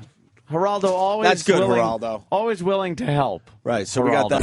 It's the Opie and Anthony Show. It is the place to be. Opie and Anthony. What will happen today? Fun, hijinks, hilarity, on some hilarity. Observation. You know your balls stink when you pull your scrotum off your leg and it sounds like a fruit roll-up. Oh, my God. Now that's hot. Sorry to everybody out there expecting highbrow radio today. Fuck you. You suck a big dick. I love a fistful of asshole hair. Opie and Anthony. The Opie and Anthony Show on the virus. Sirius XM. Broadcasting, 3 blocks from that situation over the weekend in Times Square. Yeah. Could have been crazy. Crazy. Now they're trying to find this dude with the horrible fucking balding pattern. Whose car is that? Crazy. The license plate was stolen from, what? Connecticut, I want to say. Connecticut? Yeah. Connecticut. Yeah. That's the terrorist state, by the way. Connecticut? Yeah. Why? I don't know. Why I'm is dubbing that? it now the terrorist state. All right. Well, let's get an expert on the line here. Mike Baker, welcome to the Opie and Anthony Show, sir. Thanks very much. Thanks very much. Good morning. Hi, Mike. How you doing? Jim Norton in studio, of course, and he talks very highly of you, sir. Well, he's got a terrible Jersey character, but I appreciate it very much. Where are you now, Mike? You know, I'm actually in the terrorist state of Connecticut, and we live out just outside New York City. And it's odd because you would think that a state that's got such screwed up gun laws would not allow somebody to pack all that explosive material into a Pathfinder, but apparently that is okay. Yes. Well, but the car didn't come from Connecticut. I think the guy just stole the license plate, and the car is from. Where's the car from? Do we know yet? It's somewhere in Japan, made by Nissan. Smart. And Mike, could you give people a little background on you so they know who you are and stuff like that? Sure. Yeah, I spent about 17 years with the CIA, all of it overseas. Worked started out in counterinsurgency, which is sort of what people think of in terms of paramilitary operations, and then moved into counter-narcotics and worked Southeast Asia and elsewhere. And then we shifted. Obviously, the big focus was on counterterrorism, where it stays today. Pussy. Yeah. So you really haven't done much with your career yet, I'd say. No, I'm hoping, just getting started, huh? I'm hoping for a big break with this segment. What a wise ass! This guy's perfect for us. So you're out now. I am. Yeah, I got out and started a company with an old friend of mine who came out of the British SBS, their version of the SEALs, and we started up a business that's in intelligence and security risk management. So we do a lot of the same things we used to do, but for profit. So we do it for multinationals and financial institutions and dodgy governments. All right, cool. So you had now when you heard that this happened, I heard about this. I was away. What was your first thoughts, or what are your thoughts on it? Well, it's interesting because something like this happens, and especially when they find out it's go figure some crazy white dude potentially from the CCTV footage that they've been able to review. And there is a tendency, like with the underwear bomber or Richard Reed, the shoe bomber, there's a tendency to dismiss it as soon as someone says that it's a lone wolf, it's a single guy, particularly if it's a white guy. Yeah, it's some crazy. Well, yes, it is, but you don't need to be Lex Luthor to create a lot of death and destruction.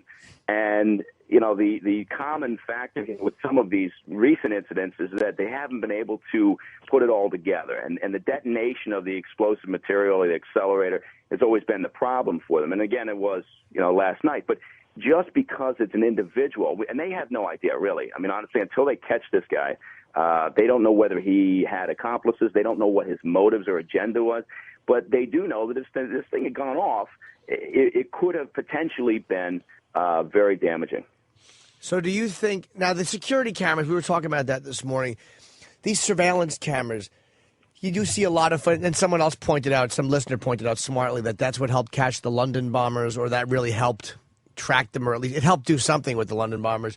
Do you think that they're somehow negative, or are they more positive to have them in places like Times Square? Oh, no, I'm a big buyer on surveillance and cameras and technical collection. And you're right, London is a perfect example. It's the most surveilled city in the world. There's cameras literally almost on every street corner.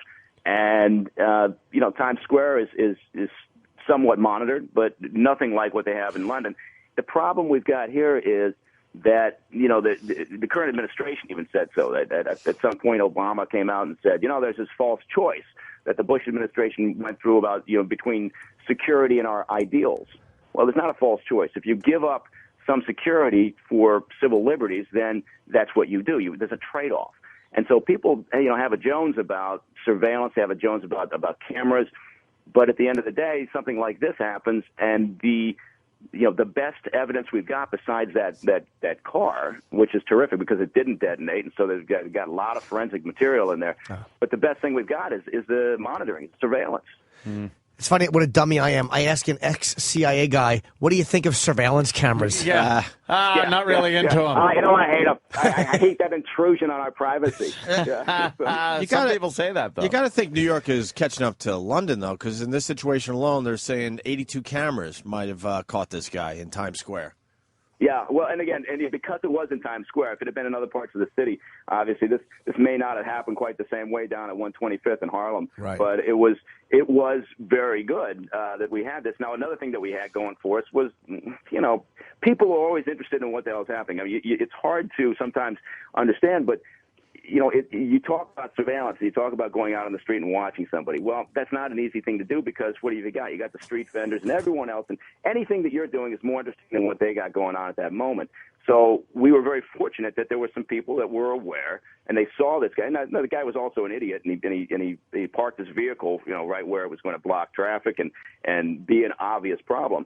But it's still, we had that going for us. So the fact But can I stop you for a second, Mike? Because you said we had the vendors that were aware and they saw the car smoking, whatever. And made the point earlier that if this thing worked properly, that wouldn't have mattered. This thing would have went off way before the vendors noticed the thing was smoking.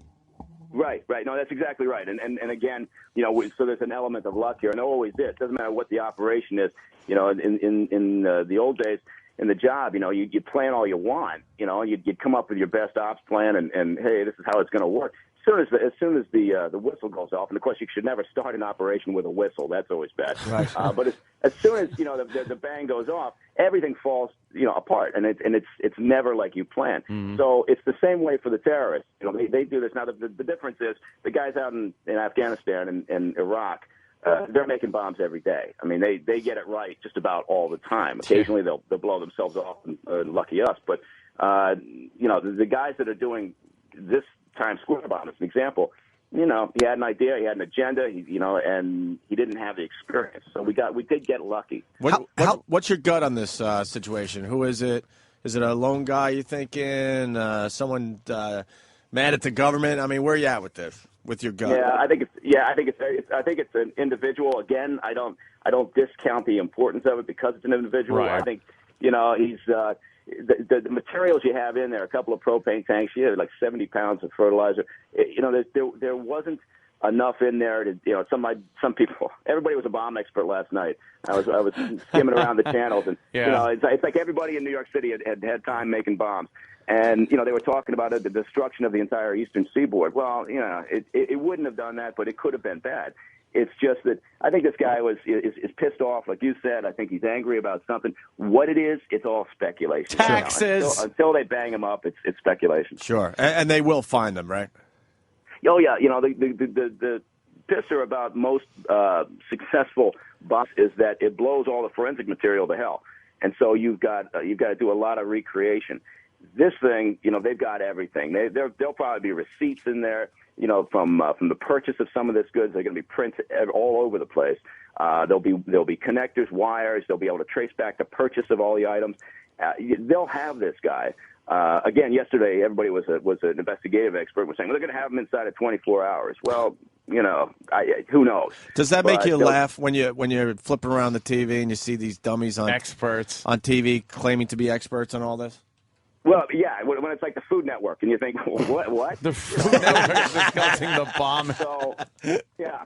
Suddenly we're gonna go to Comedy Central, and here we have it. Yeah. No, it's interesting, and that's the other thing people are talking about. Well, maybe this is linked to South Park, and their insulting of Muhammad. Well, again, who knows? I mean, that's an interesting, entertaining theory. But if it's some white dude who's sympathizing with Islamic extremism, then that's a little odd. Right. So do you? By the way, how long from when this guy left the vehicle was it supposed to go off? How long a period of time was that? Well, I mean, who knows what he set the timers for? He had two different timers in there, and who knows? I have no idea what the thinking was on his part. The fact that he dumped the vehicle indicates that he was aware he had a problem, and he probably had misset or somehow in transporting. One of those timers, maybe the activator or the initiator, had gone off, and he probably realized he didn't have time to find a place to put the car so it would be less conspicuous. Oh, so that maybe he did realize there was something wrong, and that was a panic move, just dumping it right there. Yeah, I mean, that's again, it's I'm always in love with my own ideas, and I think that's a good one. Yeah, that is a good one. Why wouldn't he just drive away? Because he thought the whole thing was going to blow up while he was in it? Yeah, I mean, he's sitting on 70 pounds of fertilizer, and he's thinking, well, I better just leave the car. Oh, I gotcha. Yeah, obviously with the timer, it wasn't a suicide bombing, so. Right, gotcha. So right. He decided to cut his losses like, fuck, there's a lot of evidence in this thing, but I don't want to blow my ass up. Yeah, it's harder to recruit balding white guys to blow themselves up than it is sometimes disaffected Islamic extremists. Right on. That is true. Hey, what's going to be the big attack in New York City? You think it's going to be the subways? Do you think they're going to eventually get us with the subways? Well, I mean, that's a prime target. Yeah, I think that there's all this talk about a dirty bomb and biochemical attacks, and honestly, if what we're talking about is an attack from Islamic extremists, and I hate to keep mentioning that because apparently, we shouldn't be profiling, but if that's what we're worried about, then at some point they're going to devolve and just say, look, we just want to. For years, there was a sense they had to beat the bar with 9/11, something more spectacular. Mm-hmm. But there's been a lot of success against Al Qaeda. A lot of their people have been taken out over the years, and so it's a very unusual organization right now. And I think what you may see, knock on wood, is that these guys are going to start saying, well, let's just do what we can do. And there was some talk about that over the past year and a half. And we have seen that in some places overseas where, hey, an attack's an attack, let's just get it done. The subways are a prime target, large events, sporting activities, anything where for publicity is pretty much what they're looking for. Why do you think, Mike, I'm sorry to interrupt you, why do you think there's been, nothing? I understand it's really hard to recruit suicide bombers in America, say, as opposed to, the West Bank. But why have there been none? Literally, there's been no car bombs here. There's been not one guy that walked into a mall and yelled something. Why have there been none? I mean, the police work can't be that perfect. Yeah, well, there's a couple of things that you could go right to. One of them is that the work is actually quite good. And, there's a lot of people that say, well, geez, how lucky can we be? Look at this, all these years and not another attack. Well, it's not really luck. It's not a perfect system when you talk about national security and homeland defense and all that, but the improvements that have been made over the years are pretty damn significant. And so there has been a lot of work. There have been a lot of operations and efforts that have been disrupted. A lot of people have been caught. And so that's a part of it. It's not a coincidence that we haven't had another attack. Another part of it is, getting some of these materials, like with the car bomb in Times Square, trying to use an M80, trying to use fireworks, to accelerate it, to help detonate an explosive, the way that they had put this thing together is a pretty low percentage shot. at the end of the day. And the reason they were doing that is because the other materials, det cord and everything that you would normally find if you were operating overseas in Afghanistan, if you're talking about terrorists, they're very controlled by the U.S. government. And so some of them, that material is really tough to get a hold of. And also buying fertilizer. You can't, after the Oklahoma City bombing, it's not like you can go out and say, I'd like a truckload of fertilizer, please. So. And it's also, they kind of take notice. Like, what was it, nail polish remover that the guys were buying for something, and there's videotapes in every store of them making massive purchases. Was it nail polish remover? There was something. Yeah, exactly. They were going off to all the various food supply stores, and that, of course, shouldn't ring any bells. But, Mike, your phone's cutting out. The fact is, people are pissed off by all the notion of Big Brother, right? Everybody hates that. But as soon as there's an incident, oh my God, who failed? Who screwed up? And usually they start kicking the CIA again. And then when it's quiet, everybody's all concerned about their civil liberties. So it's an interesting dynamic we've got here. Yeah, that's ridiculous too. It's like, you're doing your job. Yeah, but there's the typical thing. So as soon as this thing happened, one of the surprises, you say, what was your gut feeling? And my first gut feeling was, okay, I'm sure someone's going to say, somehow there was an intelligence failure. The fact that it looks like it's a balding white guy kind of mitigates that, and people are going to say, okay, fine, we understand why. But I guarantee if it had been a couple of dudes with beards, running out of that vehicle, the first thing would have been who screwed up. So you find that, like, basically the CIA or the FBI or any organization is going to take the hit, but when something like security cameras are set up, people are going to go, well, you can't do that. So people say they want good police work, and while the security cameras may help constitute good police work, people are going to complain that it's a violation of civil liberties. It's almost like they want to just tie your hands and then complain when things don't get stopped. That's exactly right. And whether it's that or whether it's phone intercepts, remember the whole, the hoo-ha over, oh my God, the government's listening to all of our conversations. Well, honestly, the government doesn't care. I worked for the government for a long time. They don't care what the average person is saying on the phone. It doesn't matter. But if you start talking about a terrorist, attack or planning an operation, then they're going to be interested, and they damn well ought to have the right to listen to your conversations and the people that you're dealing with.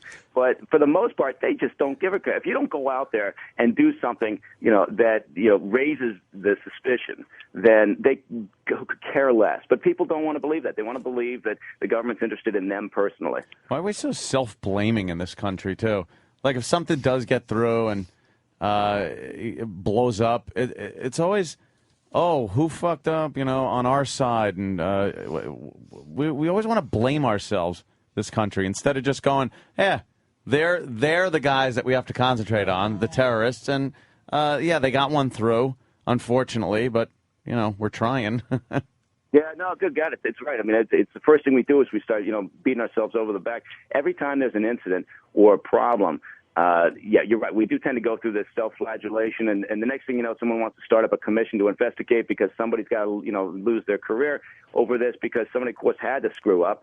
The guys that we work with overseas, our foreign partners in all of this, they look sometimes at this and they think, what the hell's wrong with you people? It's a job. It's not guaranteed that you're going to prevent every attack or you're going to stop it's not going to happen. Statistically, all you're doing is trying to minimize to the degree possible. But, at the end of the day, they're going to do something. And that's the second time I've said at the end of the day, and I promised I wouldn't. It is. End of the day. Every single person is overusing.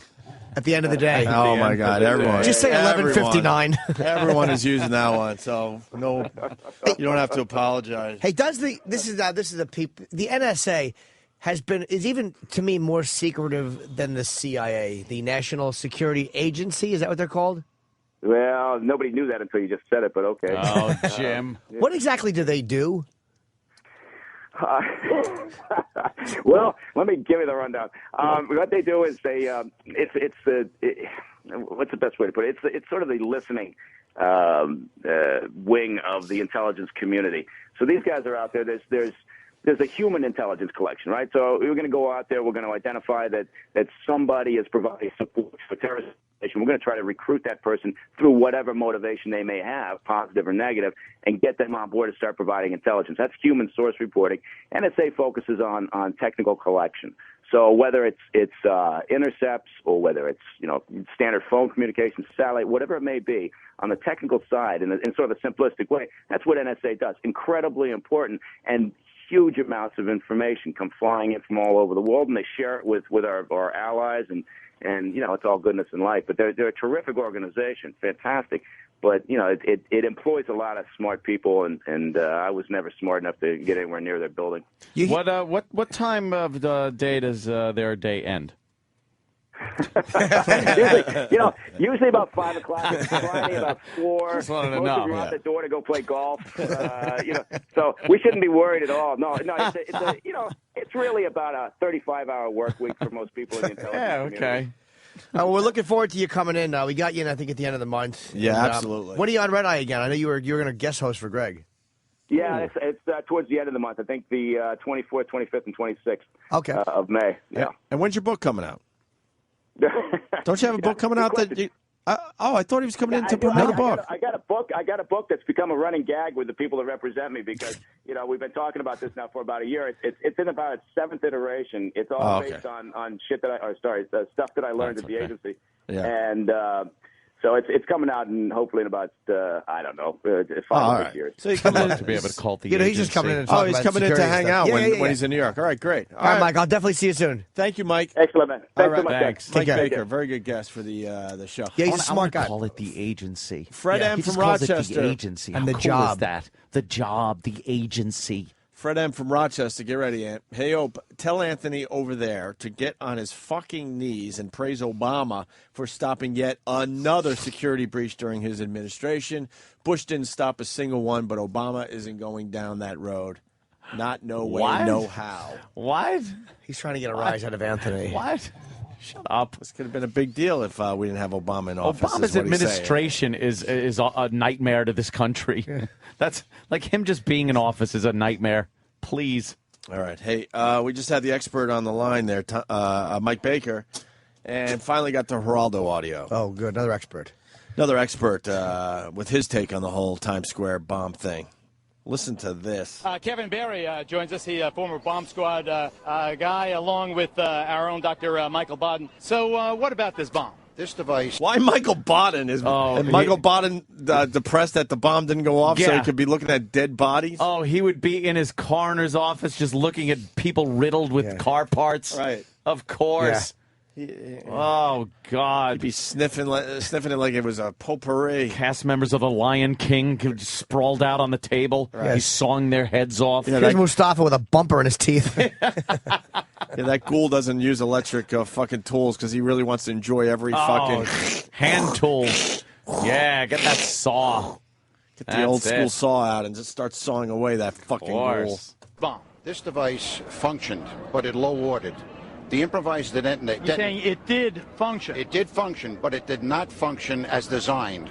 The improvised detonator ignited, burned the low explosive powder, but failed to create enough energy to cause a detonation. All right, so there you go. It should have ended there. Malfunction. But of course, Geraldo has to continue. I will tell you. Ugh.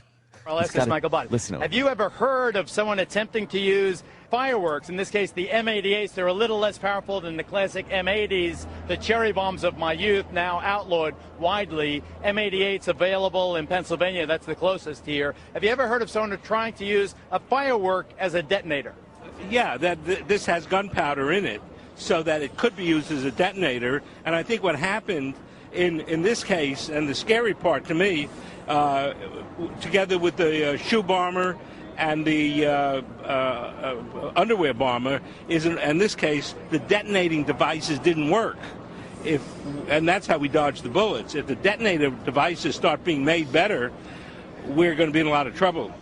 Mm-hmm. Uh-oh, and now Geraldo will explain how to make a better detonating device. Please tell me he doesn't go further into detail. He already told everyone where they could get their M88s. I didn't know you could get M88s. Oh, right. M88s. Right.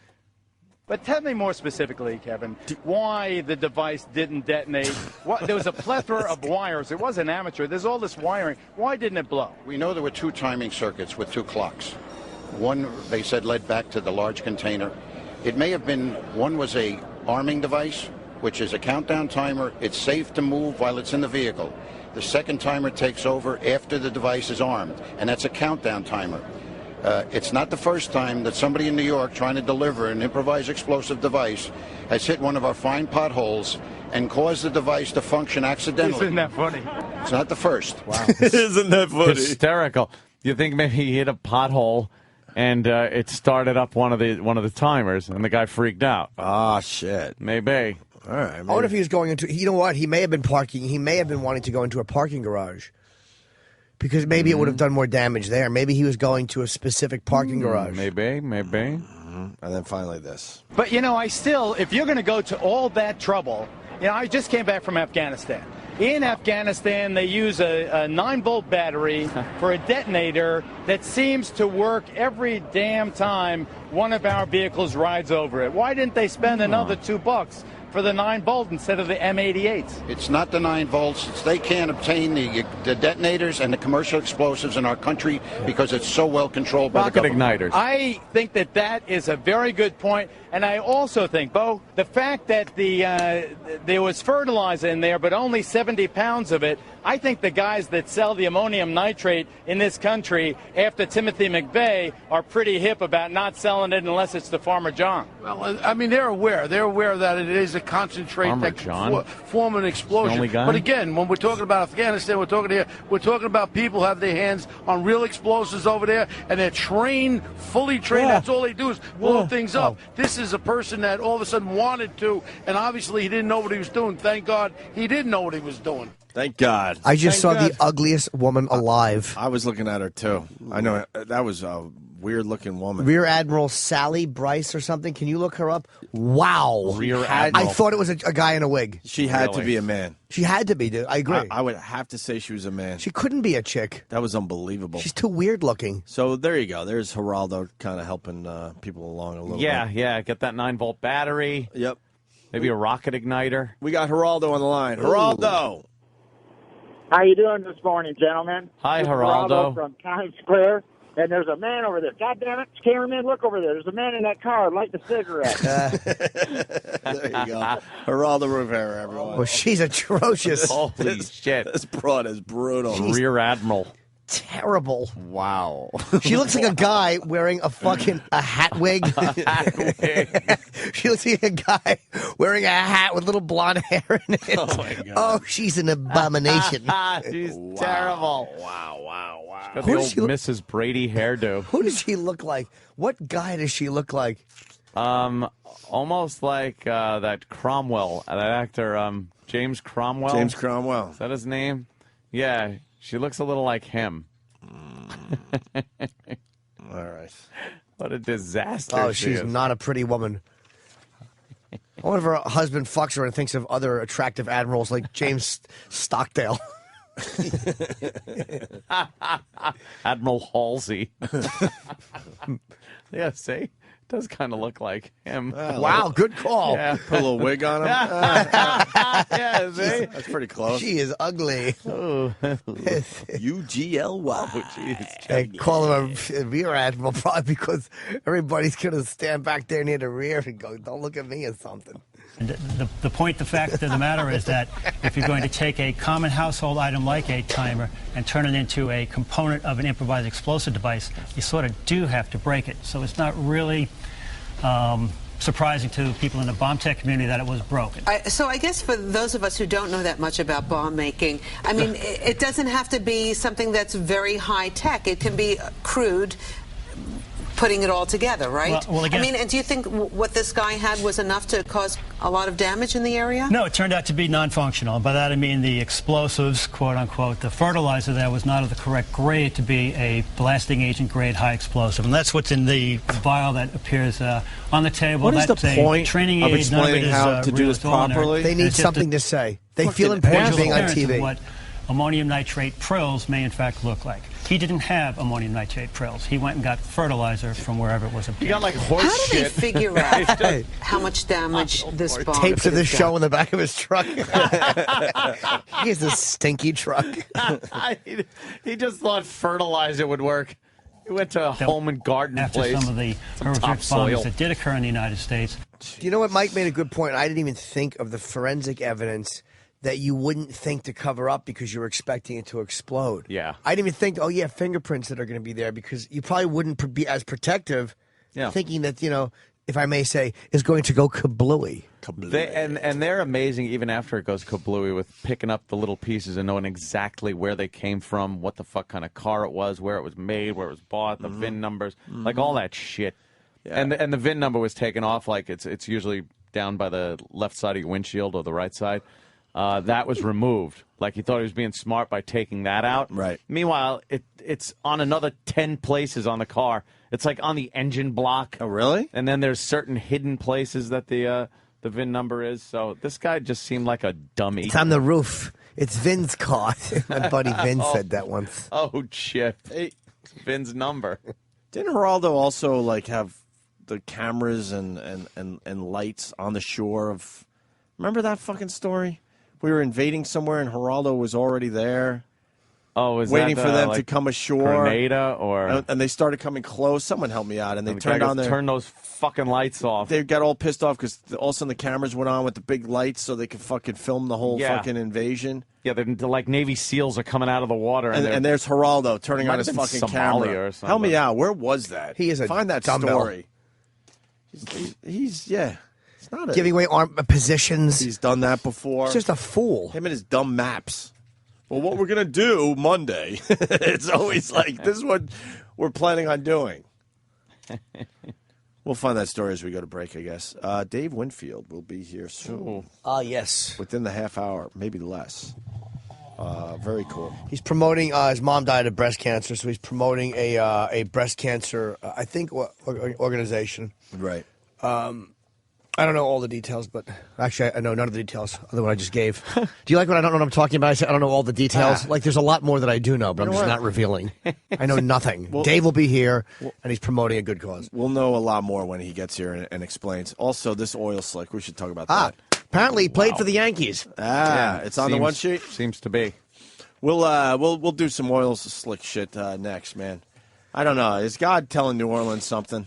Wow. Because this is, heading right for the shores of New Orleans. Not only there. I mean, this is... all the way up and down the fucking coast there, right? They've canceled all fishing in the Gulf. That's unbelievable. Like you can't go fishing, shrimping or anything like that in the Gulf now. And what they're saying... we'll get into it next. Yeah, we'll get the latest details on the oil crazy. slick. But stay there. Hey everybody, this is Harold. And now, to demonstrate the proper use of a verbal crutch during a celebrity interview, here's comedian and radio personality James Norton. So do you get, do you get people trying you wherever you go? Like, you can go from like, here's what I was surprised at. Like, so what happens? Like, was there a point in that fight where you were like, had you trained enough for the, I mean, like, did you find that at all? Like, what was the first thing? Like, I think to take a champion's belt, I mean, you know what I mean? It's like, he seemed like he wanted to really, like, have you ever had a guy in the ring that you wanted to? Because that went, like, how do you feel? Like, because there was, you come from a pretty much, like, what motivated you to fight? That to me is almost more impressive. Like, did you want to retire at any point? Like, and then all of a sudden you're like, I was amazed to read this too. Like, what is the, you gotta go? Thanks for coming in, man. We're happy to have you. Congratulations! You now possess the skills necessary to sound like a bumbling ass in front of celebrities. Thanks for your time. Are you looking to fuck some animals? Then come on down to Anthony's Bestiality Bonanza for our Sign and Violate event. For a limited time only, enjoy some of the finest outing breeds we have to offer at half price. Just listen to fellow animal lover and founder Anthony Cumia. I became quite close to a horse about 8 years ago. Once he was comfortable enough with me, I got to work on his amazing cock. Sucking his cock and being sprayed with his cum was the best experience of my life. We've got everything from Arabian to thoroughbreds to American saddlebred to Mustang. Too many choices? Anthony will help you decide. Stallion penis tastes great. Semen tastes okay, but it's pretty strong. Not something I enjoy. Now, Pre, on the other hand, is the nectar of the gods. And now, folks, for a limited time only, we're offering Anthony's personal favorite, ponies, which he knows you'll enjoy. I did, and it tasted awesome. His cum was fairly salty, sour, and hot as hell. Drool. Do you have a cock? Do you have a pen? Well, then we've got animals for you to fuck. So come on down to Anthony's Bestiality Bonanza. You won't be disappointed with our selection. I would recommend it. Heart sign. Opie and Anthony Show on the virus.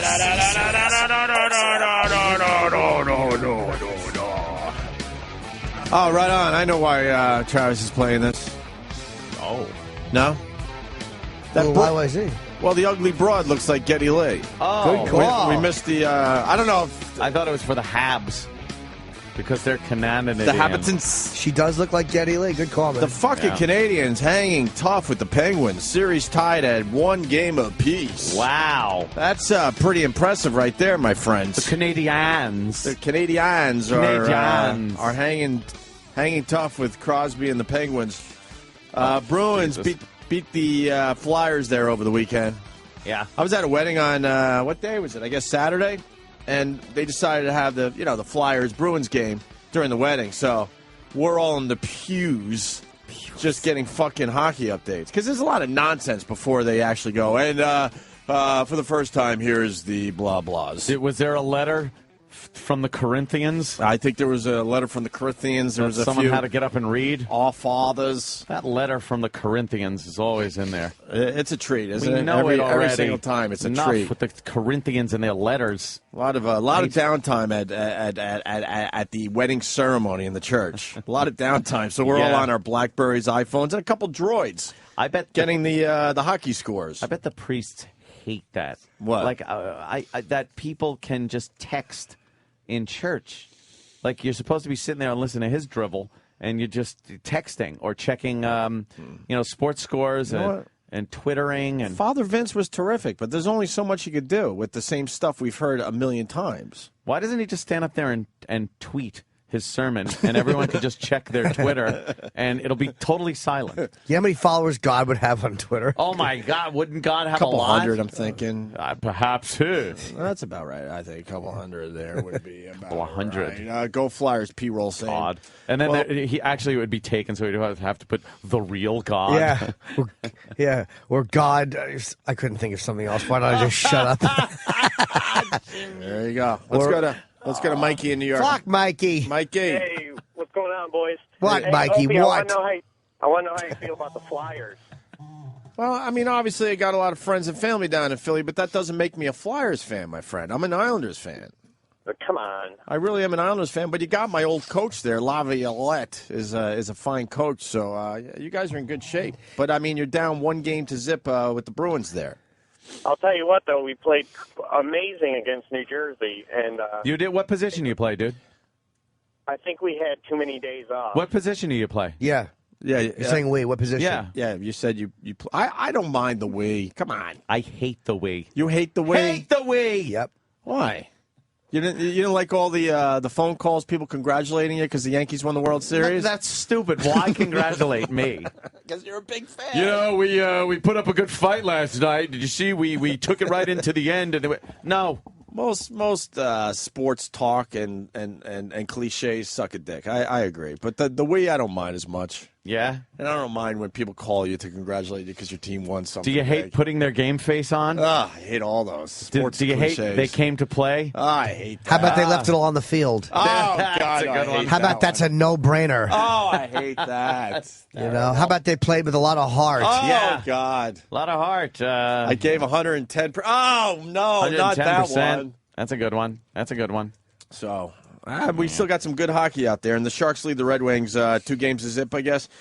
LeBron James wins his second straight NBA MVP award. That's pretty cool. Oh, yeah? And he's hinting James? He's starting to hint that he might just become a Knick next year. Oh, really? I don't know. Well, every time LeBron but James... what about that bum elbow? Oh, my God. All you could hear about was his elbow. Well, his elbow is doing okay. He'll be fine. It's in pain. They don't know what it is. The elbow. What about the elbow? Something about his elbow. You know what? I didn't even hear about that. Yeah. Really? Something about his elbow. Something's wrong with his elbow? Yeah, he's wearing something on his elbow. Uh-oh. And they say he's in pain, but they did a scan and everything like that, and MRI, and they can't figure out what it is. So that's it. Career ender. Maybe he's playing a little possum there. He'll go to the Knicks right when he sucks. No, he's got so many years left. Not with that elbow. He's got LeBron's elbow. There's an actual fucking Twitter account. LeBron's elbow. It's all they would talk about. LeBron James' elbow. Yeah. Has 3,500 followers, which you think could be more for. For an elbow. It's probably actually just someone posting like that. It's not his elbow. Oh, literal Jim. But every time he talks, they're trying to decipher what he's saying, and now after the last time he talked, they're like, yeah, it's obvious he's going to be a Nick. He kind of said it in there. It's all vague and. Wouldn't they need more people than just him to make the Knicks a good team? Of course. I would think. And I don't know anything about basketball. Course. So we'll see what happens. But, I mean, they're still playing playoff basketball. Yeah. Goes on forever. Bless you. Wow, that was messy. What the hell was that? Enjoy the mic, whoever uses it after me. Hey. Stupid fucking allergies. Enough of this goddamn pollen already. Enough. What else? Sports. Do you do the Kentucky Derby yet? Not really? Not really. If I'm kind of buying OTB and I remember, I'll place a wager. Yeah. But, wow, what a muddy track. Yeah. It was really slappy. Did you see it? No. But I saw, before it. So I'm, tending to the track. And then I saw all the pomp and circumstance and hoopla with the stupid broads and their dumb hats. Yeah. Those hats. You don't like the Kentucky Derby hats? No, I hate the hats. They're giant, big, stupid, Easter bonnet-y looking hats. And they got to wear their dresses. Now, look, those girls right there are hot. Well, those are the Hef girls next door. Oh, okay. I didn't notice. The second batch of the girls next door suck. I thought they were propping up a dead fail. horse from the Derby, but that's just half. Were you a fan of the girls next door, that little show they had? No. And then all the girls fucking moved on and realized it was really gross and creepy to be fucking an old man, so they had to go move on with their lives, and they brought a whole new crew in, and the new crew sucks. There's nothing interesting about them. And they're not even that hot as far as Playboy goes in. I mean, you got to keep it in mind. It's Playboy. Yeah. I think they could have got some hotter broads to fuck that old creep. Look at their dumb hats. That's like the big thing for the Derby. Those are conservative hats, though. Those are. Google image Kentucky Derby fucking hats. Kentucky Derby hat. They're awful. And make sure you put fucking in there. Kentucky Derby fucking look hats. at what is that? Look at this dumb fucking fat broad. What is that? With that hat. And people are probably like, oh, nice hat. And she just sucks off one of the horses. Fucking big load of jizz on that hat. She's got a whole float on her head. Yeah, that is. It's a float. It's a float. Oh, and here's a decorative hat on a guy. It's fun. No, He's wearing not Kentucky fun. Derby. What's fun about it? The steeples on his head. Fun way to celebrate. Some roses. As I want to remove it. As we get more dumb hats, Tim and George is going to answer your basketball question. Tim, go ahead real fast. Yes. They're trying to pick up Dwayne Wade from the Heat. Also, the Knicks are. Yeah, Knicks are going to be picking up some. Knicks are going to be picking up some big time players in the offseason, whether it's LeBron or somebody else. They're gonna fucking finally move forward with their damn team. So there is a stupid flamingo on that woman's hat. That's a woman? Yeah. I wish you really tell it's a woman. I wish it would bend its neck down and pluck her eyes out like in the birds. Yeah. Just black holes in her head. Or it had fucking bird flu. Just sneeze in her face. Bird flu. Little beak open. Yeah. A bird snot all over your eyes. Look at that hat, Ed. It's a These big, are nice dumb, hats. polka-dotted material with some big... they're stupid. You think it's just as annoying as walking around Manhattan when it rains with everyone's umbrellas poking you in the eye? You think during the Kentucky Derby these hats are getting in the way? There is no courtesy as far as umbrellas go, and it's only gotten worse I punch as the umbrellas. get bigger. I punch them. That's probably a good thing No, to do. I really do punch them down. Oh. And then they give me a look. I'm like, well, it was either that or you were going to poke my eye out, so deal with it. Yeah. Deal with what the was punch that to your last one you umbrella. just showed? What was that last one? That gentleman with a hat on He had at the horses Kentucky on his Derby. hat. Shouldn't he be holding a lantern outside? You made him go back just to do a racist joke. No, See I what was you just did saying there? that he should have a lantern. See what right? you did? I don't think it looks like a birthday cake on his head. It does look like a birthday cake. It's it's a straw hat with some roses around it and horses on top of it and horseshoes. His hat looks delicious. It really does. I want to eat his hat. Google lady wearing bag KY Derby. I don't know. Lady wearing bag KY Derby. She has a scrotum on her head. It should be Kentucky Derby, maybe. That's. I don't know, but he said KY, so maybe that's the way to let's get to this see. picture. No, Just another goofy It's hat. just a goofy hat. Yeah, Mark in Connecticut, help me out. Too many images come up. Which one are we looking at? Who is that bitch? All right. So, well, we should have played. Hate the hat. We should have played "Dead Flowers" by the Rolling Stones today. Ah, that would have fit in. Mm-hmm. Do you know why, Ant? Do you know why? Because the winner of the Derby was called Dead Flowers. No. I have no idea. There's a line in there that says Kentucky Derby Day. Oh, really?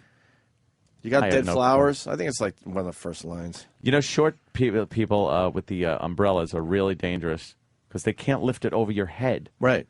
And they're the worst, and it's usually little Asian women. Right. That are just shuffling along with those fucking Most people listening to us are like, removers. why are you wasting time with this? But in Manhattan, there's so many people that you can't avoid these people with their big, huge fucking The whole umbrellas. sidewalk is just covered with them. Yeah. Look at that. That's a big giant umbrella That can't be that's real. covering the entire woman. That's got to be forced perspective. It's covering the entire sidewalk. Yeah. She's dry. Kenny tries to hold the umbrella over my head when we walk to the parking garage, and I'm like, just please don't do that. Yeah.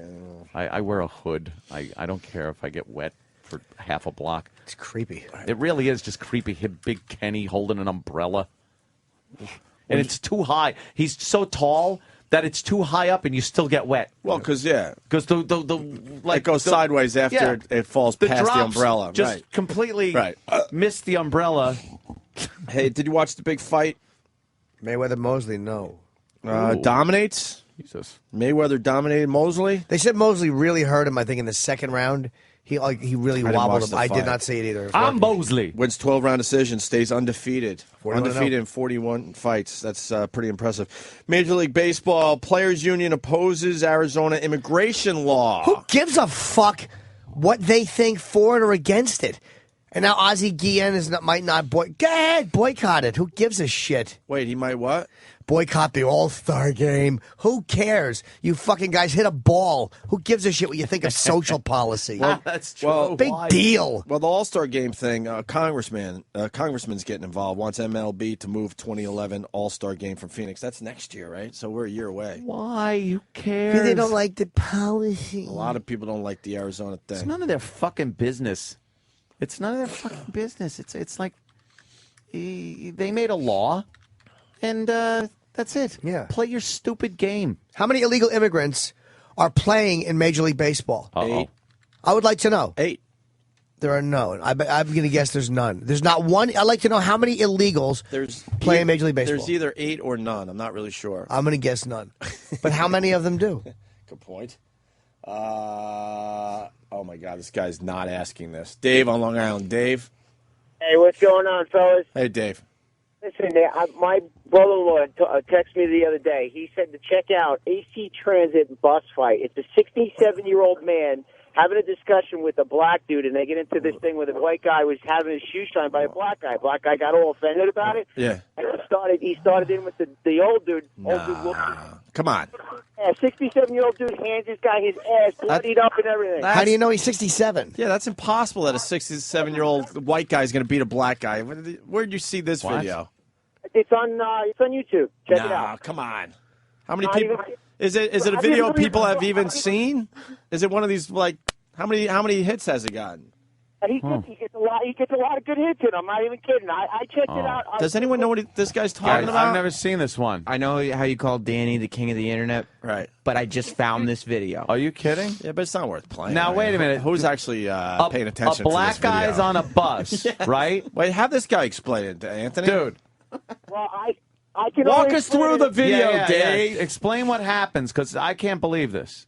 Well, apparently there was a conversation going on with the white guy, the older white guy, saying that he got his shoe shined by a black dude. Black dude gets all offended, said, "You know what? I'm gonna whoop your ass. That's bullshit. That's racism." Blah blah. Sounds blah. epic. One thing leads to another. Words were done. The guy gets in the black dude gets in the white guy's face. The older white dude just taps him, dude. Just fucking. Are you kidding me? I'm not even kidding. Why haven't we seen this? Where has this video been? Jesus. Did it just happen? Yeah, it must have happened over the weekend, I guess. I guess, yeah. I heard about it at the end of last week. So End of last week? All right, so it's been out there a couple Wow. days. Why didn't you call us then, dude? Yeah, we like getting it when it's fresh. Right, we like to be on top of If things. it's already a week old, it's not even worth talking about, I'm thinking. Wow, dude, I apologize for that, boys, but I'm passing it on now. It's Monday morning. I'm starting fresh. Yeah? You have any reports on the Hindenburg, dummy? I hear it exploded over Lakehurst, New Jersey. Get boys and punching out. Take care. But you can't punch out. You're in a crater. Exactly. You're in a crater burning. Is he really bringing up a video that we've talked ad nauseum Oh, about? my God. We played it. We talked about it. We fucking... Reenacted it? Yeah, everything. I'm proud because I used that properly. I used to say at nauseum. No, you didn't. At I don't nauseam. believe you said yeah, ad nauseum. It's at nauseum. Only maybe a year or two ago, I realized it was ad nauseum. You thought nauseum was a place? at nauseum. Yeah, pathetic, I know. Hey, Tiger Woods. Okay, we get to Tiger Woods. This fucking guy, failed miserably over the weekend. Matches his worst 9-hole score in his PGA career. Shoots 7 over par. Misses the cut for only the 6th time in his 14 years on the tour. One time he missed the cut was because his dad died. So yeah, he rarely, I should say, missed the cut, and he did just that this past weekend. They must hate when he misses the cut. There's just so much less people going to be interested. Oh yeah, I didn't watch after that, and I like taking a peek at the PGA thing. And Tiger, I guess the National Enquirer is saying that he admitted to sleeping with 120 women, 120, maybe 121. Are you kidding? Yeah. And Elin is now going to divorce him. She's had it, and the reason is that he admitted to 121, I think, and then number 120. Wait, no, it was 120, 121. Okay, thank you. So he admitted to his wife that he slept with 120 women. Never mentioned the fucking.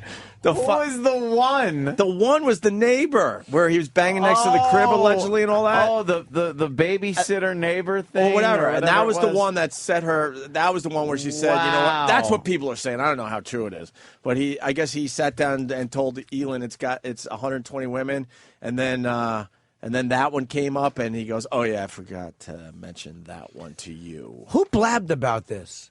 If he told her this in a rehab, it's the counselor. Who the fuck? I don't know. Blabbed this. You sucked 37 dicks, including me. 38 Clerks in a row. Clerks, right? Clerks? Yeah. I like guessing. It makes it fun. So and that's that. That's your latest Tiger news right there. This oil slick, what do you got on it? Oh, my God. What a catastrophe this is. Are they saying that it's going to take 3 months to contain this thing? They don't even And how know. much fucking oil could possibly leak from this thing? It is pumping out like thousands of barrels of oil. A day? A day. It was a deep-sea oil rig, and that thing blew up, and it's supposed to have some kind of a valve that when the pipe breaks, it shuts off. That didn't happen. It didn't work. Wow. So it's leaking a lot. Wow. And they don't even know how to stop it. They've sent some of those little submarine, little remote controlled things trying to get the valve to close. But how do you even see the valve with all that oil just spilling out? On top of you. Some the Earl is spilling. How deep down is that? Over a mile, I hear. What happened? Oh. Ant's on the phone with... Oh, no. Ant, who the fuck is that? Shut up. Who the fuck is that? that? The guy's from a garage. They're not going to care if you curse in the background, dummies. Take a call. Yeah, and I'm on the air right now. Yeah. You're not, but... yeah. He's on the air with a big cock in his face. This is the Lucky Devil Show. Jimmy Norton. He's an idiot. Yeah. Who's that faggot on the phone? Hey, garage bitch, fix his car. You said he wouldn't care. Yeah. You did say he wouldn't care. I said he wouldn't care, but I have to hear what he's saying. Fix his car, garage bitch. The star needs his car fixed. And that's only something Anthony was telling us earlier, that you're a garage bitch. Come on, you grease monkey. Fix that car before I fuck you in the face. Fix the millionaire's car. Fantastic. Is it fantastic? Yeah. What's fantastic? I don't think anything's been done yet. But... Oh, nothing's been done yet? Yes. They said we found the Polaroids you were taking at the schoolyard. They were under the passenger seat. Oh, that's fantastic. What's fantastic, Anthony? Car. Oh, I thought you were calling about my car. Oh, it's the rental car company? Oh, the rental. This is not a garage. This is Enterprise. Oh, I see. All right. Yeah, it's great. What? They're just checking on you to make sure you're enjoying your rental? Yeah. And why do you have a rental car? What happened? My Mustang is on the fritz. But What? I went to take the. You spent a lot of a lot of Mustang on that money. A lot of money on that Mustang. It shouldn't be on the fritz. What happened? How could that be on the fritz? I went on a road trip, and when I arrived, I took the Mustang. You don't like going on road trips. No, I liked driving the Mustang. Over the weekend, it was really nice. The weather was nice. How far was the road trip? A couple 100 miles. You don't like doing that. Nah, it wasn't bad. You don't like being in a car that long. No, I really do. The Mustang's great. Yeah. Yeah, it was nice weather. Nice. Just cruising. Nice. And then this light came on that said, check charging system with a cute little battery light. Aw. So I'm just driving going, uh-oh. And I'm about 30 miles outside of my destination when that light came on. I made it the 30 miles, and then all these other lights started coming on because there was no power. So the computer was thinking like everything was wrong. The ABS brake light came on and everything. And then everything just conked out and shut off. The engine was still running and got me like into the parking garage. Yeah. But the headlights wouldn't work. I couldn't roll the windows down. Jesus. Like nothing worked. The speedometer wouldn't even work. So I called up a shop and get the stroke of luck that this was. You know, taking lemon, making lemonade. There's two places that do Shelby conversions in the United States of America. One is in Las Vegas. One was 5 miles away from where I am, or was. Where the Mustang broke down? Yeah. Get the fuck out of here. They sent a flatbed. They picked it up. Right. I took a little tour of the place. There were Shelbys all over the shop, and really nice ones and everything. The guy tried to sell me rims. You're So really not. that was like 5 miles away. Hold on. But you're not helping the Shelby by saying, yeah, I took a tour and there's Shelbys all over the place, meaning Shelbys that are all broken. They do the conversions. All right, you should explain that. Yeah, they do the You're making it conversions. sound They like weren't all this busted. Shelby is a fucking lemon. Nah, they were doing conversions. I don't know what happened to mine. I'll probably get to see what happened, but I guess it would probably be the alternator or something like that. You can't work on cars by yourself anymore, and I wasn't going to take it to some dummy at some garage. Where do they do Shelby conversions? Can we look this up? And what do you mean? What do you mean anymore? That would mean that at one time we did, or I did. I certainly never worked on my car. I tried changing the oil. I worked on my car a lot back in the old days. Even when I had no money, I had enough money to go to a fucking Jiffy Lube. I'm like, fuck that changing the oil yourself crap. I had a Chevy Nova with a little 302 in it, and I could do anything to that. You could change. You were good? Oh yeah, it was easy. There wasn't anything there. You pop fuck the up hood. your knuckles trying to couple of times turn some fucking screws. Yeah, you curse real loud. You just motherfucker, and then you get back on. on. Shit like that. That skin comes Where off is nice that? on this, huh? Where's that place? This is Shelby's original Los Angeles area location. Oh, that's the different one. This There's one in Vegas. Vegas. Mm-hmm. Yeah. You don't want to give and up. then the other one. You don't want to give up where the other one was? No, I'll see if you can figure it out. Let's see what a good detective our own Sam is let's try over to figure here. that out. Yeah. So when are they going to get the car back to you? Yeah. Oh, they haven't told you what's wrong with it, exactly. right? Okay. That's the thing. I don't want to drive back up. I said up.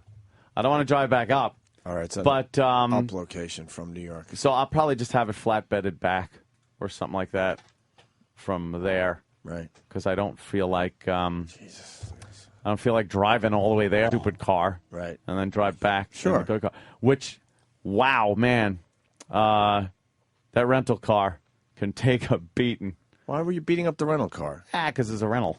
So you get away with some things. Yeah, you doesn't matter what you like. This morning it was just pouring fucking rain, and I didn't care. I was doing like 75, hitting giant puddles, just hydroplaning sideways. Were you really? That was great For a little fun. while. It's called fun. It's like a ride. I was on a ride on my way into work today. It was wonderful. Hey, so the oil slick. Getting back to that, Ant. Oh yeah. So 3 months.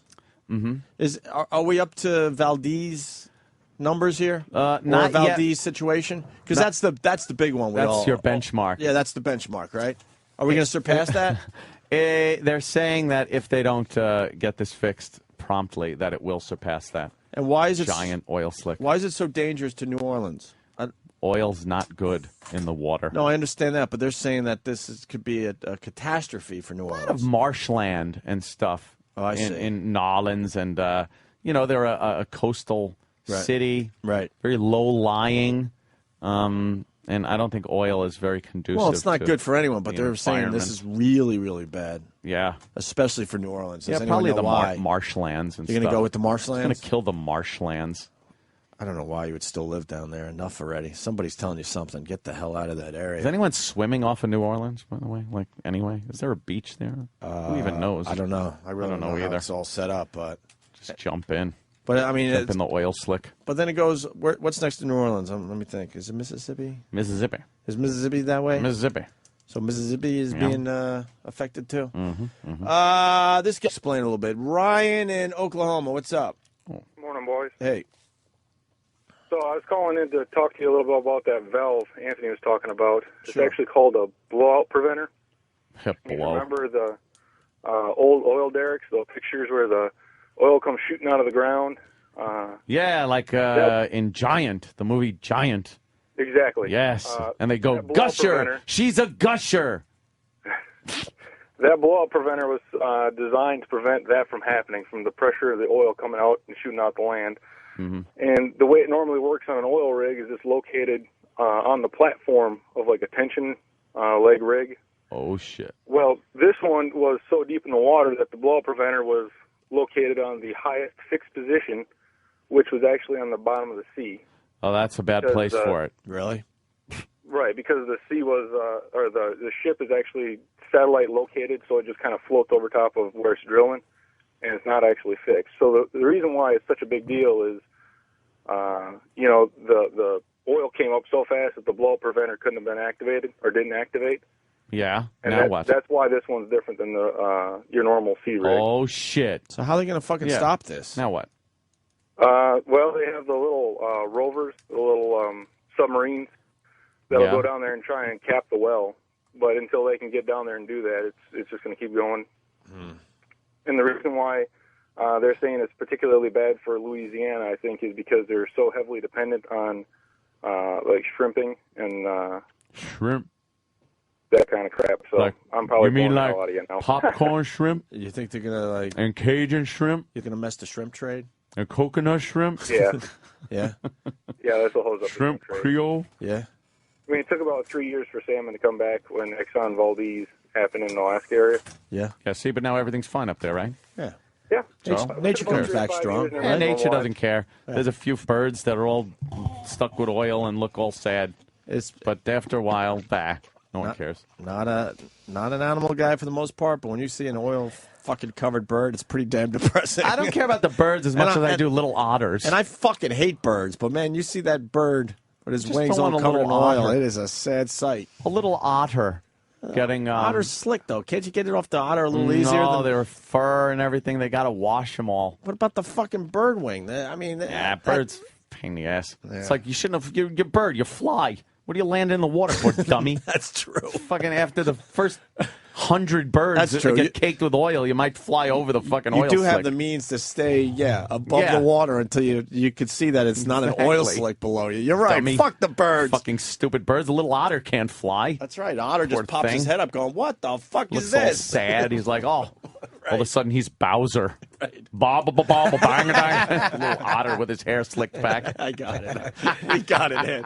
You don't have to explain that. It was a fine joke. Yeah. Shrimp kebabs. Shrimp Off the burgers. subject, Yes. I just want to say very general. There's an old man who works here who we've had a lot of issues with. And I'm just biting my fucking cheek. Why? Because I have always kept a certain public courtesy. Right. And I'm just going to say that when walking out of the bathroom and somebody like opens the door and then just squeezes through it, lets it close on your face. Like, I understand the difference man. between somebody not seeing you and just being Right. rude. But somebody really should talk to this old man because we laid off. He got destroyed when he bashed this show. Yes. And then he went and he cried to Human Resources. And we have not said a word to this motherfucker. And I'm just telling you, if a guy is going to be blatantly rude, I'm going to start being fucking vicious. It's Alex Bennett, by the way. We name names here. He's a complete asshole. I'm not saying who it was. It was Alex Bennett. I'm not saying his name. It was Alex Bennett, because I've had the same problems in the bathroom with the fucking guy. I'm not saying anybody's name. I'm only saying management knows who it is. Everyone knows who it is. And I don't care if the person likes us. I don't necessarily like this person.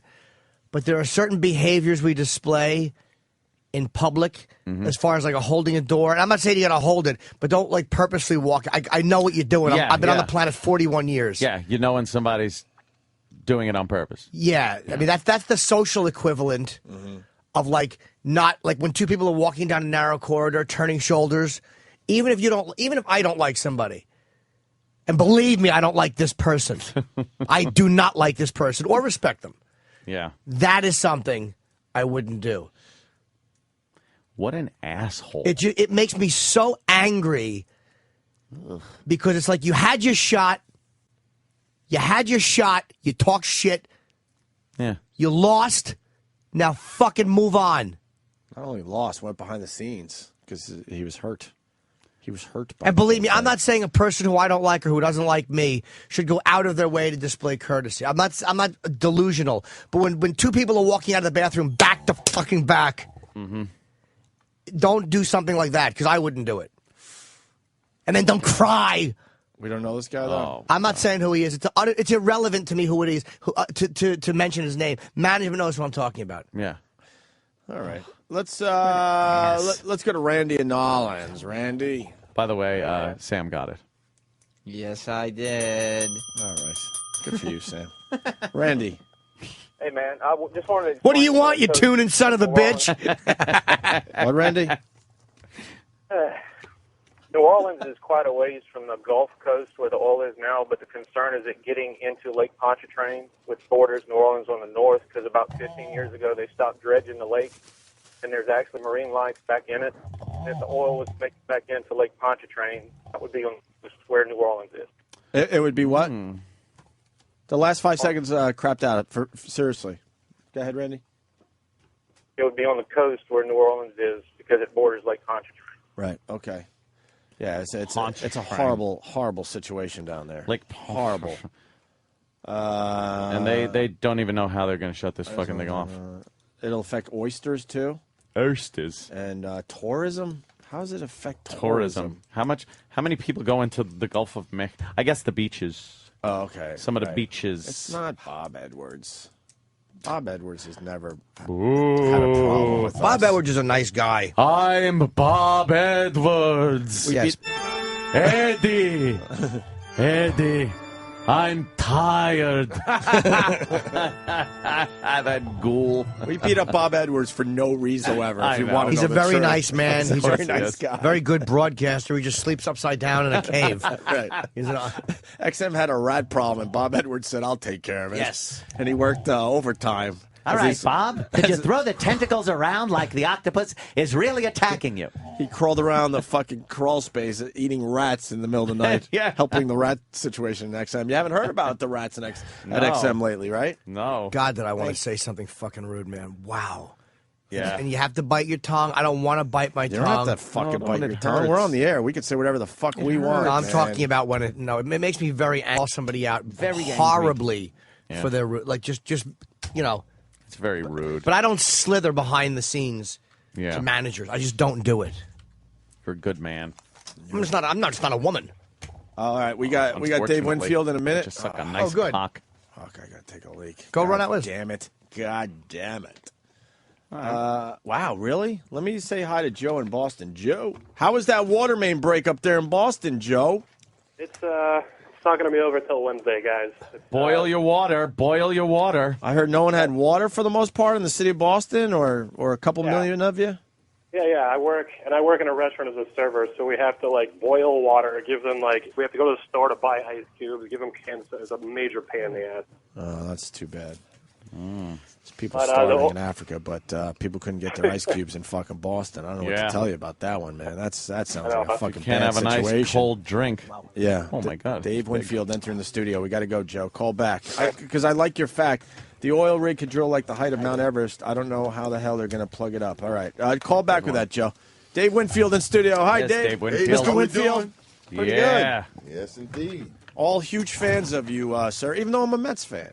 Well, that's all right. I'm a Mets fan, but still a fan of Dave Winfield, that's for sure. All right. You look exactly the same as you did. It looks like you could play still. I think it's that good California living, you know? Yeah. The land of the fruit and the nuts out there. Is that it? Yeah. We exercise now, but it's been good. Life is good, and I'm always glad to be here in New York. How long has it been since you've been playing? It's been about 15 years. Get I outta hate to say here. that. I hate 96. to say that. It was 96 when you said goodbye? 95 was my last year in Cleveland. We went to the World Series, lost to Atlanta, gave them their only win. What the heck? Right. Let me ask you, as Dave Winfield, as an athlete, what is the worst thing about fans, or what is the thing as a player that drives you nuts when fans do or don't respect? Anything you do, Jimmy. I'm a fanboy, but I'm honestly, it's these guys get approached constantly, and what drives you nuts about that? Sometimes when I'm with the family, or you're doing something, and someone just says, "Please," and sometimes they're not nice. Can I get an autograph? You sign autographs and stuff like that.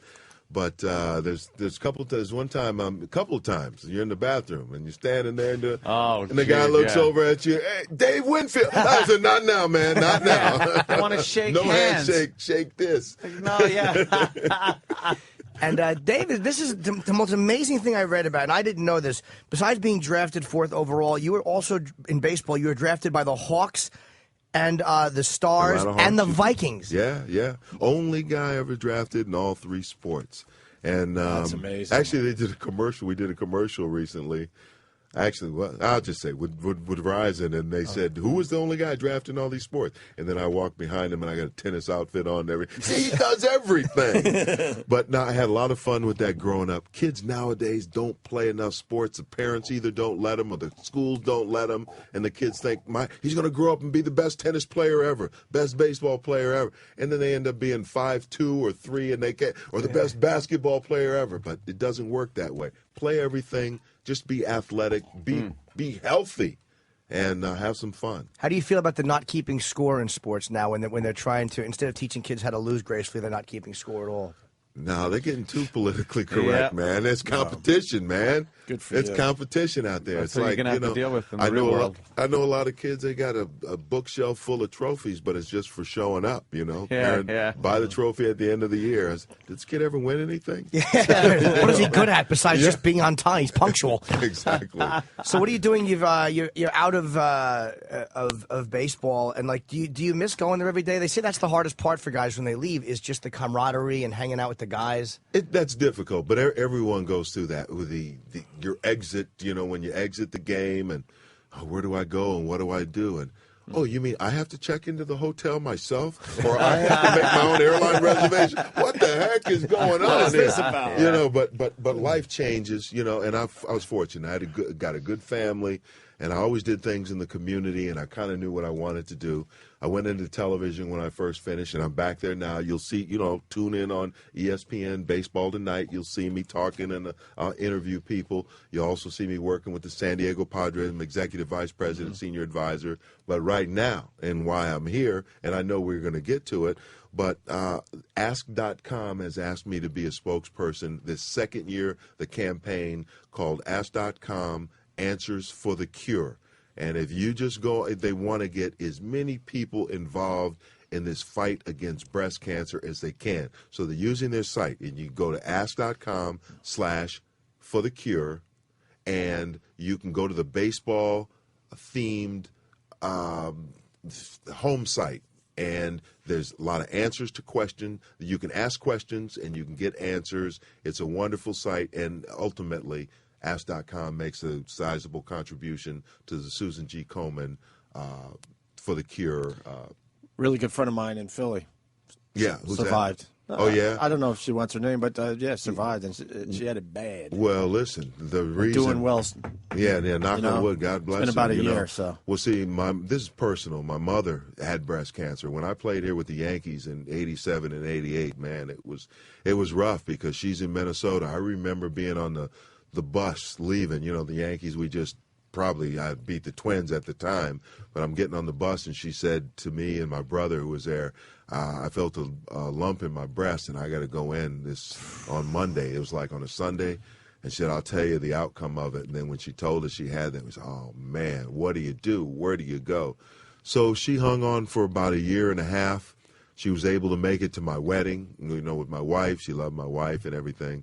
But it's a difficult situation. And so hopefully I can use this platform and this opportunity. Like the kickoff is today. And we're going to go all the way through baseball season to October. And I guess what more fitting way for me to be involved? My mother's birthday was, we're on May 3rd. This is hers on May 4th. And Mother's Day is coming up on Sunday. So I'm going to do whatever I can within my strength and abilities this year to see if I can make a difference. And men get it, too. People forget that. It's like, I want to say Bubba Smith had it, and Peter Criss from Kiss. It's like, it's just, for men, it's like not as masculine, I think, to say you have it. You're hitting it on the head, men get it, too. They need to get checked. My wife told me, she hit me, like that commercial of the car. Hey, they hit you. And she said, you're going to get your checkup, too. I said, okay. But men have to do that. And actually, this campaign, the way it's set up, men sometimes think that it might not have been so manly because there's a lot of pink going on. But you see my pink bow here, right? No one's going to criticize you. Yeah. I don't think anything you wore, nobody's going to question it. I think you can handle pink. I don't know if we can there, Dave. But you can go on your. We still support, but I don't know. It looks way better on you. I hear you. But you can go on your computer at home in your pajamas or at work or whatever, and you can go to the website and you can, contribute or you can find some answers. And it's ask.com/forthecure. For the Cure, absolutely. Yeah, please go there and check it out. Did your mom get screening and stuff? Because they say it's like early screenings. Early screenings really help. Or was she one of the people who just kind of hated the doctor and didn't want to go? No, she didn't hate the doctor. I mean, she just retired. I mean, she's 65 age. Oh, my God. She retires. I got her she lived in a nice place, had wonderful friends, and she didn't get to enjoy retirement, really. Damn it. Yeah. And so, no, it's a thing that happened. It's part of life. But if I can be on the positive side and, campaign, make people aware, get them involved in all kinds of ways. And I'm talking about men. I'm talking about people that follow baseball and just all of America. So I appreciate this platform, just being able to talk about this, guys. There's got to be one cool thing about, it's like when you're retired, it's like, what do you do? And it's like people really do, because people love Winfield. It's Winfield. So, of course, people listen. It's, nice to be able to have just the name recognition. You can kind of use it to help a fight for something that you really like or that's positive. Well, yeah, I played 22 years. I did something I loved. People knew they know who I am. Mm-hmm. And so, they listen, and I'm glad they do. I mean, that's what's been great about this sport. You make a name for yourself and you can give back by name of your celebrity or your time. That's what I do. I had the foundation all those years working for kids, scholarships and substance abuse prevention, on and on. You've been a good man, Dave. No, I appreciate it, really. But can you still hit a fastball? I teach other kids to do it. Do you swing it all, or are you like, I'm done with that. I don't really need a second bat anymore. Every once in a while, with the Padres, spring training, I put the uniform on and I'm with them for a few days. I eat with them. I'll exercise with them, and I get in the cage just to show them how it's done. And, right on. But I got to tape those wrists heavily, man. Oh yeah, and the knees, a lot of ice, but it works. Do you guys get angry? Like you guys, you made obviously a lot of money, but when you look at guys that are making these $100 million contracts, and does it make you go like, oh, Jesus, I wish I was 10 You would have years been one of later. those guys. Yeah, you would have been one of those guys. You would have been one of those guys, Dave. I tell my son. I know you did well, but my son just told me, he said, I don't want to play baseball anymore. I was like, oh, man. So every day I slip him, or through my wife, I slip him and say, Ryan Howard, 25 for 5. And they say, Dad, you only made 30, 40 million. I said, come on, man. Americans don't make this kind of money. But exactly. baseball's a great occupation. You have a lot of fun. You make a lot of friends. You make a name for yourself. You travel. I got a college education you meet presidents. I know the last 5 presidents of the United States. If they come in here, hey, Dave, how you doing? I'm doing good. How you doing? But, we'd have, because of sports, I've done a lot of stuff. And not only for myself, but for others. And that's kind of what life is all about. Really is. Is your son talented? He is, man. Does he have a shot, you think? The man is 6'7", 230, 15 years old. Jeez. I said, man, all you got to you can throw. They're scared of you. Come on. But as a parent, you can't keep push pushing. You can't let them make their choices. I have a daughter, plays volleyball. Just tell him They're you're going to cut him twins. off when he's 21 if he I doesn't do. continue. I do tell him that. You threw his chest set I said, out. "But we're doing all right." So what do you mean we? I'm doing all right. You haven't done a thing yet. But we have a lot of fun. Got a great 6'7", family. 230, 15 years old. But they're very bright in school. Wow. They're good kids. Good for That's what it's all about. Does he love sports, or does he kind of feel like it's got to be tough if you're Dave Winfield's son? That's a lot to live up to. You know, and someday I'll find out if that's why sometimes they back off or something. But they love sports. They love, going to games and meeting people and video games and all that. They're typical teenagers. You went into the hall as a Padre, which did not make Steinbrenner particularly happy. Was it because you had was it kind of out of loyalty because I think they brought you up, or was it just kind of you were annoyed at the Yankees? No, it was the former, is what you say. It's like the Padres drafted me out of college, let me come right to the major leagues. I did everything there for the first time. And I appreciated that. When it came down to it, the ownership of the Padres wasn't the same as when I started to play. And with the Yankees, after I left, I hadn't really talked to them. They never, after I left, it was 10 years after I left, I really had no communication with anybody. Wow. So you make your choice. But, it works out where I'm still friends with everybody. They embrace me. I'm glad when I come to New York. Hey, oh yeah, have a good time, man. We all think of you as a Yankee. That's nice. Most people, a lot of people do. Yeah. What makes you decide after such a long career too that it's time to just stop? Sometimes they do things to you that you say, "Man, what kind of mess is this?" Hey, I'm playing with Cleveland. We're up one time. We're up by about 10 games on the rest of the league. And they're going to pinch hit for me and we're winning? I said, you come on, man. What kind of nonsense is that? One of my teammates said, man, you got to go get the manager. You got to. I said, I can't go out like that, man. I can't knock him out. That wouldn't be right. That wouldn't be right. Is it insulting when they pinch hit for you? Is that like it is? He's Dave Winfield. I don't mean Dave, but I mean in general for the average player. It's not player. like he's a fucking average player now. Yeah, that was average player now. But Dave Winfield, yes. Yeah, I said, come on, man. What kind of stuff is this? But you get to a point, and on the other side, as an individual sometimes, you swing at a pitch, how did I miss that one? And then it happens again. How did I miss that one? And so when I finally retired, my wife said, you're squinting when you look at this paper. I'm not squinting. I'm looking. So I go and I can't even read the stuff on the wall, with the doctor's office. I said, maybe I should have got some glasses. I'd played a year. Probably could have squeezed another year or two. So that's when it's time. But I was fortunate. It wasn't like the body had broken down. No knee surgeries, no concussions, no. I was blessed. You played 22 years. I mean, you had a long career. That's a long career, especially without tearing yourself up like that. And I was keep your thought.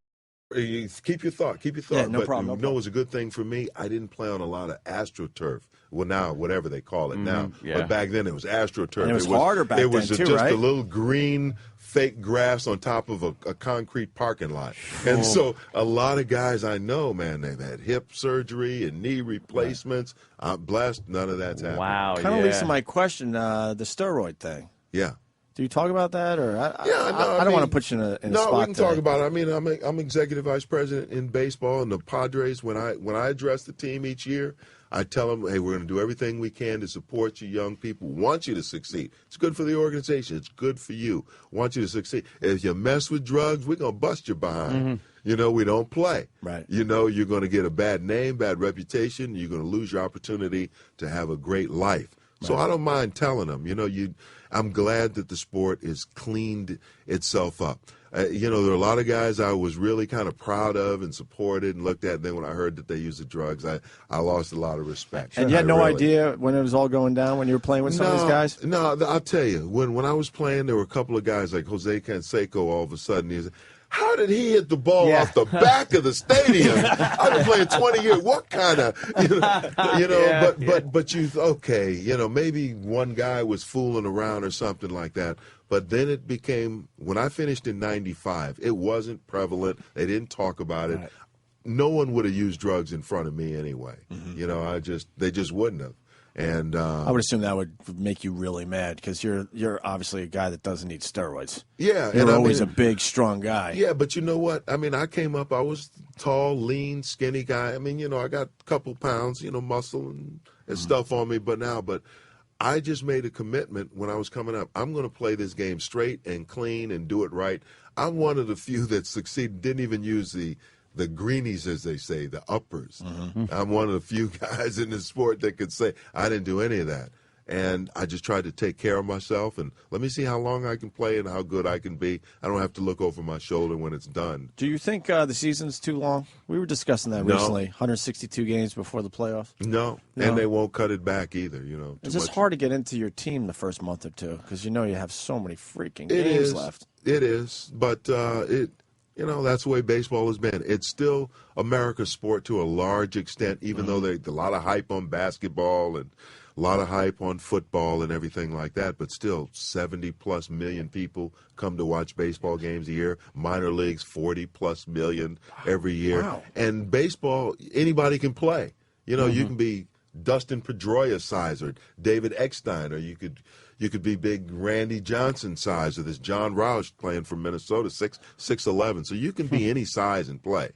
But you got to play it from when you're young and continue. Can't do like Michael Jordan, as great athlete as he was. Couldn't play baseball. You can't get away from it and come back. Did you laugh? Come on, Dave. No, I didn't laugh. Come on, Dave. The video's online. Come on, Dave. His strike zone was as big as that door right there. He was. How are you going to laugh at a guy who had about $100 million in the bank Well, and that's Nike shoes? a good point. Michael, let's go out later on, man. They're telling us Dave has to leave. Yeah, he's way behind. Very No, busy okay. today. But Dave, you got a lot of people that they're not going to be able to talk to you, unfortunately. A lot of breast cancer survivors or people that know people that survived that. So it's ask.com/forthecure. Exactly. Go there and then click on the baseball homepage. Great. And one way or another, that's going to help. I appreciate everybody. Thanks for your time, and everybody within earshot. Go get checkups. Go online. Do what you have to do, and we can make a difference. Thank you. The great Dave Winfield. Please come back and see us. We can talk to anytime you all morning, man. Dave Winfield. We're going to take a break. Hey, this is Joe Perry. Hey, everybody, this is Travis Tritt. Brian Regan. This is Charlie Murphy. This is Lois Griffin. This is Ozzy Osbourne. This is Flavor Flav. This is Larry the Cable Guy. You're listening to Opie and Anthony. And if you're not, you're a communist.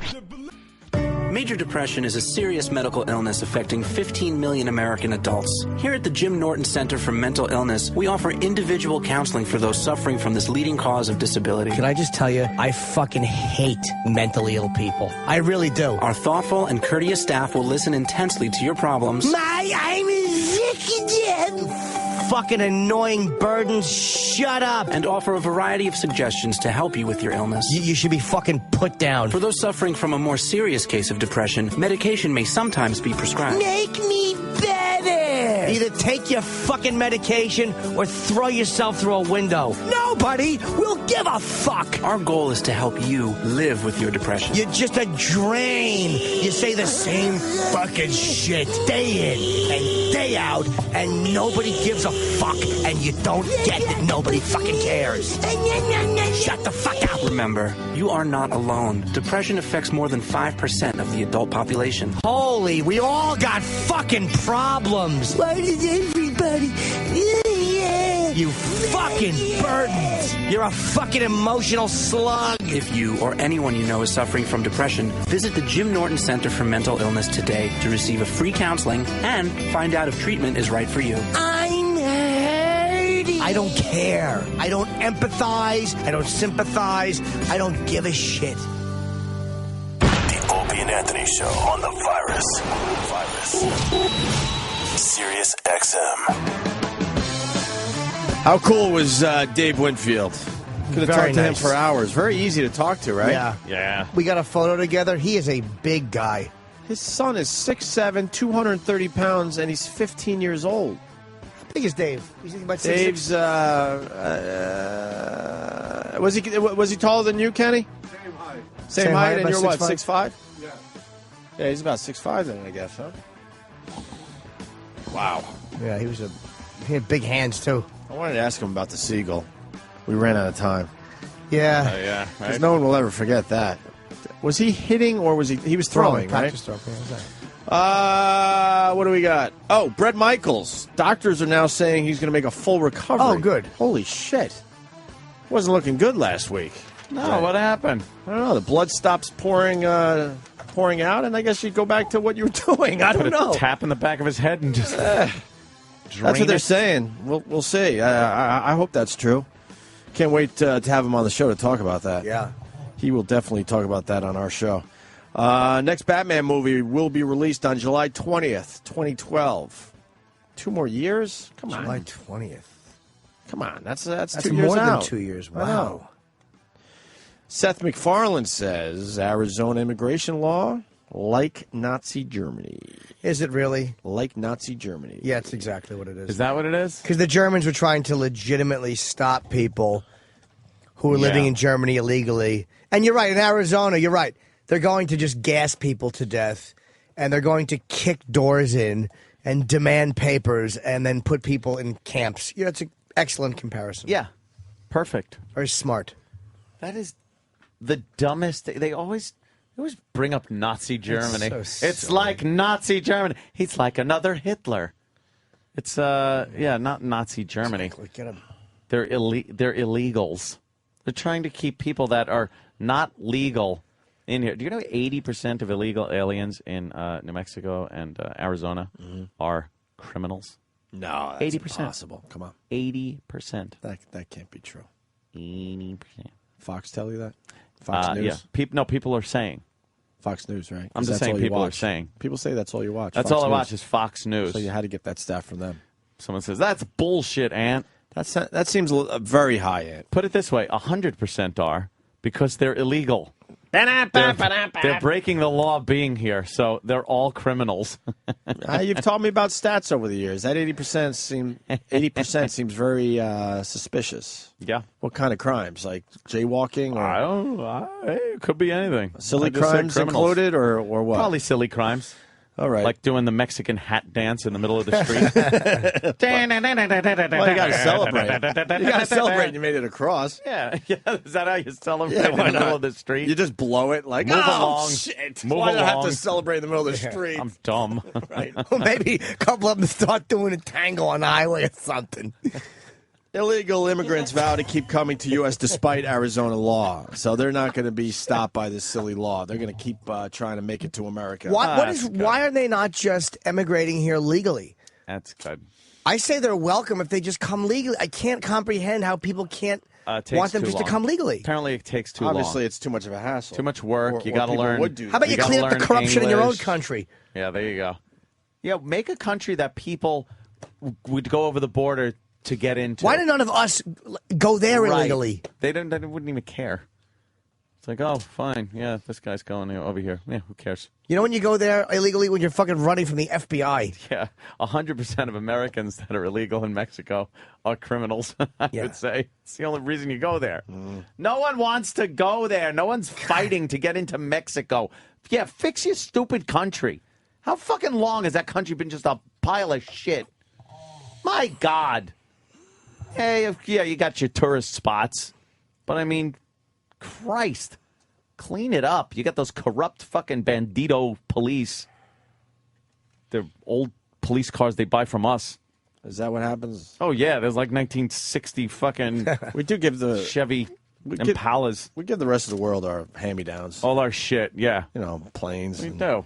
Wow, look at that oil slick. What the fuck? That's just a piece of it, yeah. We just suck. Oops. Just fucking suck. That was a big whoopsie. It happens. You know what? Like fucking how much That's wildlife is killed by the volcano? Fuck wildlife. It'll be fine. The earth is oil's from the earth. It's not like we fucking flew it in from the moon. It's from here. It's like the earth took a big shit on itself. The earth has diarrhea.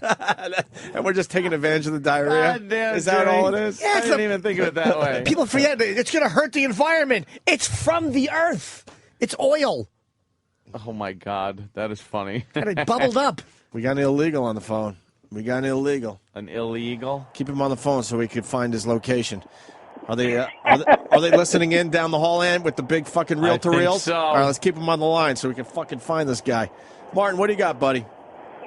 Hey, it's not that easy to come here illegal, like Jimmy was saying. We have been here. We're probably like 50 people living here in the U.S., and to come here is not that easy.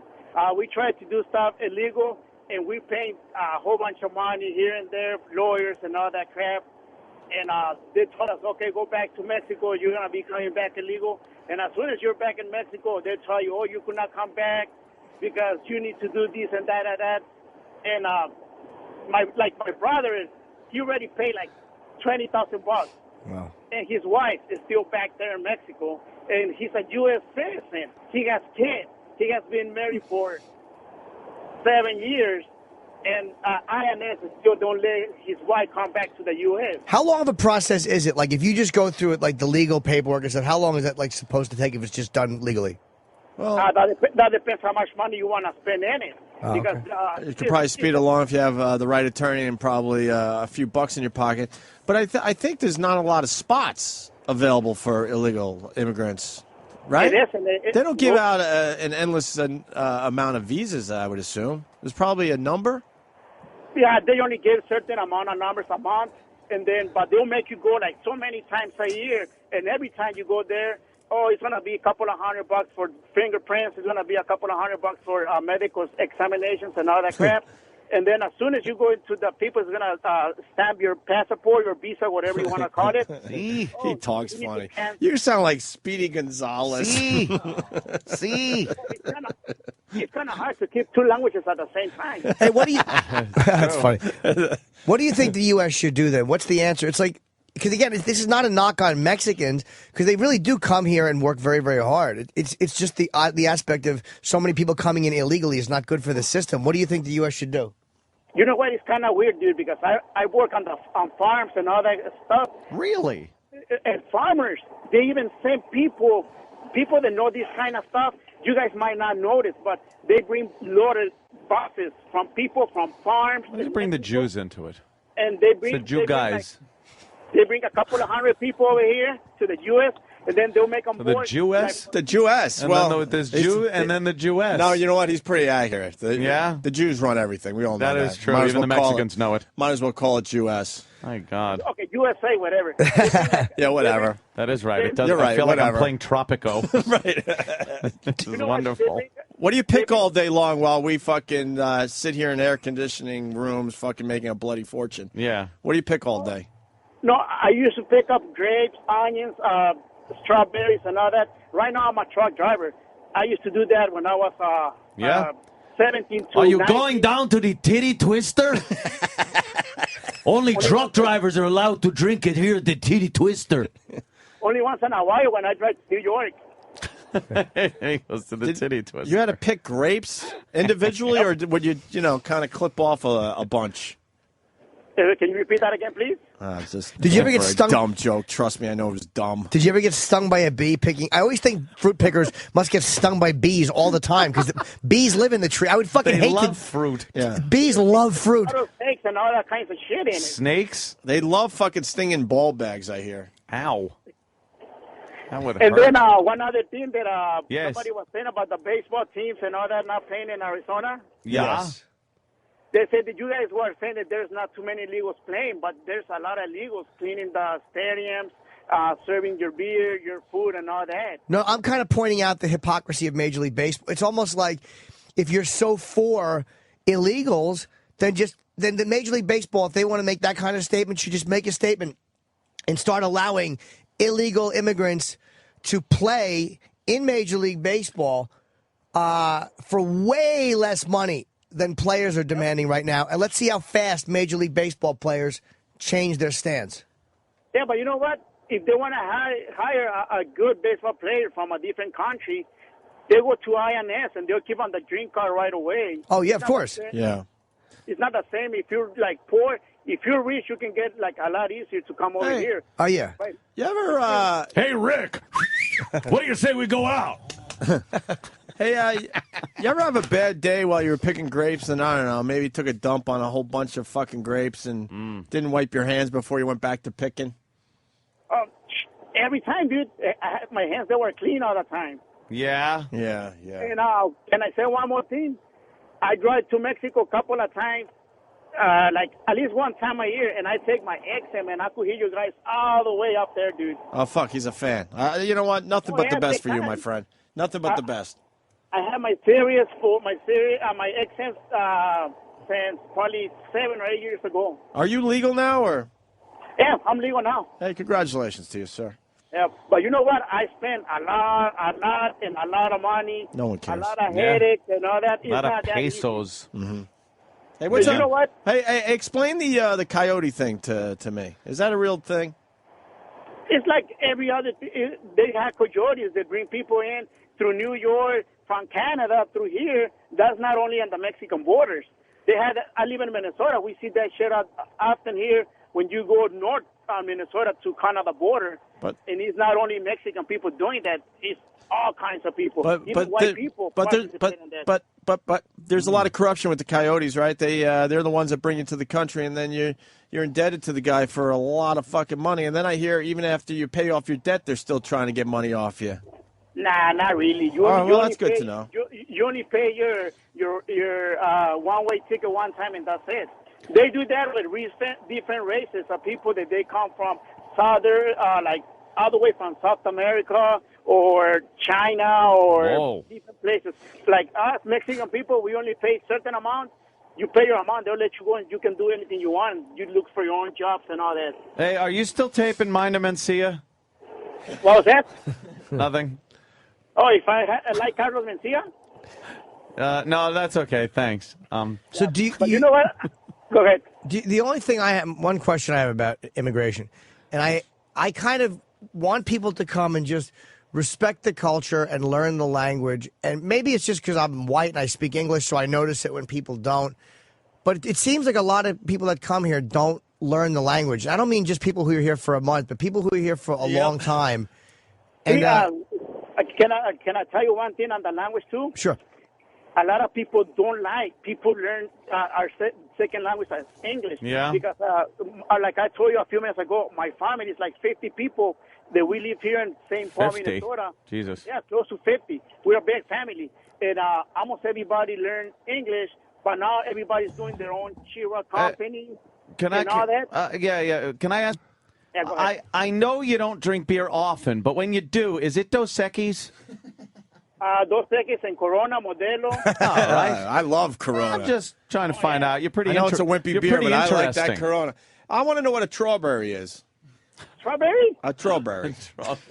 Oh, come on. The guys learned a whole other language, Opie. it really is amazing. Like I don't speak any Spanish. No. The guy speaks great English, and he misses an S, and we're like, you fucker. And you know what? A lot of my relatives, they love Jimmy Norton. When he came to Minneapolis, to the casino. Oh, yeah? A couple of them went and see him. I couldn't win because I was out of the. Really? When they cleaned his room, did he leave a big mess? Not really. So I'm glad they had fun. Thank you. That's. Look at Jimmy shaking his head. I don't know what to in say. disgust. Thank you very much. Can I say my nickname? Sure. Yeah. My name is Tuduru. Tuduru? Doesn't sound like a real name. What is that? No, it's a real Mexican name. Is that like your CB handle when you drive? Wait, Toodly-doo? Tuduru. How do you spell it? TRRDUR. TR. That's like I'm the second Speedy Gonzalez. Oh, Tuduru. It's like an R roll. Tuduru. Yeah, Tuduru. Yep. Like Frankes. I like this guy. Martin, you're all right, man. Thank you, Martin. Yeah. All right, Okay, brother. thank you, my friend. Thanks, Have a sir. good day. Keep it between the ditches. Sure. Let's go to Keith in Kentucky. Keith. Oh my God, that's hilarious. Hey, I'm an immigration lawyer, and the biggest you hit on it, Ant or Ope. The biggest problem is there's a limited number of visas that can come from where you can immigrate legally from Mexico every year. So the guys, it's like a 10 or 15 year wait if you go through the process legally. Yeah, so of course you're going to fucking take your chance. Why? What? Yeah. And the worst thing is once you get here, if you entered the country illegally, you can't start the process here and continue to work and let the clock run on you. Because if you've entered the country illegally, by definition, you can never again legally immigrate. So they get you here, and then they punish you if you were to go back and try to come back legally. Really? Mm-hmm. Yeah, it's just a crazy. INS rules are crazy. I like the because other they guy say, better. Yeah, like big strawberries. Yeah, there you go. All right. Well, there you But go. it's crazy because if you come from, from a political country where they're having political unrest, there's an unlimited number of visas. So it's random rules, and it's a really bad system. It's good for business, though, right, sir? Oh, well, the bad part is what that guy was talking about. When you got scumbag lawyers over here who tell the illegal immigrants that if you pay me $10,000, I can get you papers, when they know that you can never get them papers if they came here illegally. Oh, wow, that's right. Welcome to America. Right on. Thank you, Keith. Let's go to Brian and no, Brian, hold on. I am going to go to you, but hold on a second. I got to go to David in Washington first. David, go ahead. Hey, boys. Hello. Okay, so yeah, I'm a Border Patrol agent, and first of all, I don't know if Anthony was serious about that 80% or not. That's way too high. Yeah, come on. That's way off. Oh yeah, more like 98. That's way off. Is it 100? But the thing about it is, like, the reason it's so bad in Arizona, particularly, is like the United States is the only place on earth where you have a first world country with a land border on a third world country, and they just have to. All they have to do is walk across the border. So that's why it's so easy for them to come over here. Whereas like China and places like that, they have a long ship ride, and then they're isolated, and they have to kind of adapt, or else they just get left behind. Whereas they've got so many millions of them coming over here across the border that. What do you mean by them? Mexicans. All right, I was just testing you. Right. About 85% of illegal aliens are Mexicans. Another good chunk of them are from other Latin American. But how come? Let me ask you. How come there's so much stress put on? Like, oh, it's terrible to want the borders closed up. Why can't they just, when they want to strengthen the borders, why do people consider it racist or upsetting when they just want to make the borders stronger? Actually, in my opinion, the way to go would be to actually enforce the laws that we have and go after the companies that hire illegal aliens. I don't think that you really can. There's always going to be more holes than there are plugs as far as the border is concerned. Right. Okay. Yeah, I guess they don't. We don't, but we don't do that. And so they feel, because the jobs are here for them, they feel like they're invited here, even though the public in general may not feel that way. They feel they're invited? Because the jobs are here for them. Oh. Right. All right, sir. I got to move on to Brian in Oregon. Thank you, sir. That's David in Washington. Brian, what do you got for the Opie and Anthony show? Good morning, boys. Good morning, Brian. Happy birthday, Jimmy. Thank you. The biggest issue I have with it, I drive up over here on the West Coast, and I see how much everything's changed, and it drives me nuts how every time something like this goes down, as soon as somebody gets uncomfortable, they throw the racial card out there. I don't understand how this has anything to do with race. You're not targeting anybody, for their race. You're targeting people that are breaking the law by being here. Of course. I don't understand why that has to be racial. If you're trying to, why do we have immigration laws if they're not going to enforce them? Because it's like the argument about what if my kids hear it. People need a quote-unquote ace in the hole to go to when they can't stand on the argument, on the merits of just their argument. They need an ace in the hole to go to. So for some people, it's what about the kids? For other people, it's family values. For other people, it's race or ethnicity. I don't think it's really that much of an inconvenience for people to have to furnish documentation. For those of the Mexicans that are here legally, I really don't think they should be offended by this. I mean, because I'm sure they worked very hard to become legal to get here. Right. So I think, they shouldn't, in my opinion, I don't think they would mind furnishing documentation. I think the fact that everybody's causing a stink over this is just a large admission on most people's guilt that they know they're illegal. I do think they should crack down on the companies and stuff.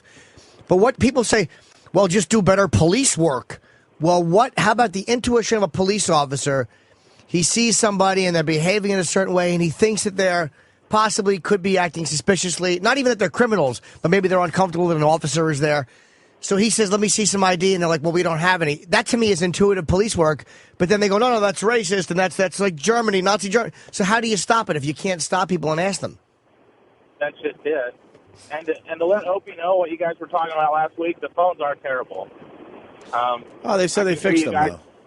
I can hear you real good when I was on hold, but as soon as you guys come on live over the line, it's very. All right. Well, someone tell very hard to the hear. guys down the hall. I haven't. please. We should probably mention that to them. We haven't mentioned that yet. Yeah. We still got. They did something and said they sounded good and they tested them, but obviously they're still having problems. So how about you look into that today without it being a big fight and me calling you babysitters and stuff. Thank you. All right, Brian. Thanks, you guys. All right, let's go to Jim in Arizona. Jim. Right here. Jim. Not in Arizona. Jim. Yeah. Jim. Jim. It's funny, man. Hey, Jim. Yeah. Hello. We're right here, Hey. Jim, can you hear us? Yes, he can. Happy birthday, Jimmy. Thank you, Jim. What's up, buddy? People in Arizona, 60% of them are for the new immigration bill, and the other 40% are illegal immigrants. You got a high count in Arizona today? Yeah. all stuffy. Yeah, you might want to blow your nose. But anyway, I think it's time something should be done. You talked about the keys. They're the ones that are bringing the criminals across the border. They pay the coyotes to get them out of Mexico. Yeah, I just realized we don't know what the fuck we're talking about. We just wasted 20 minutes on something we have no idea. We don't know. Has it ever stopped us before? Ant's got stats I that are threw way out off. fake stats that but I have a mic in front of me, so who cares? What the fuck do we know about this fucking topic?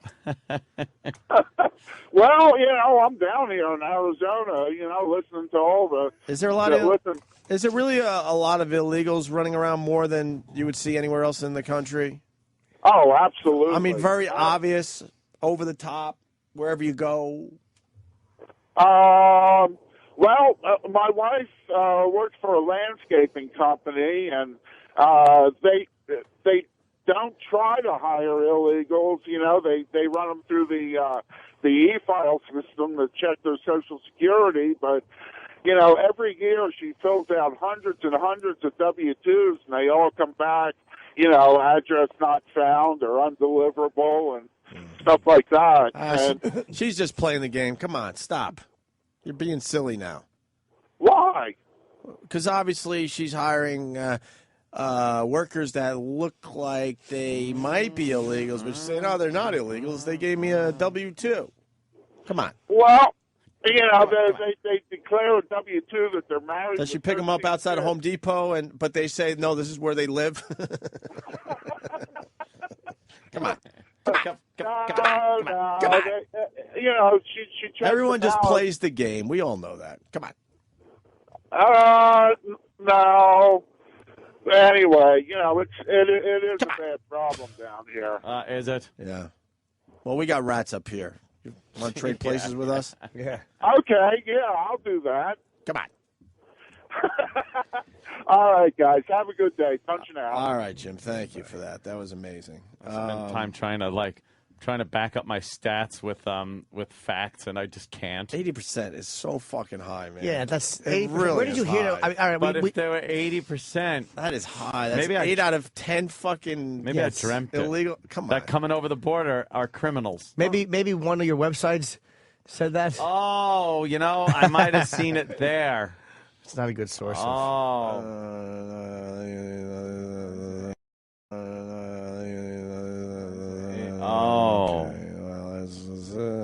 I wish I had that right.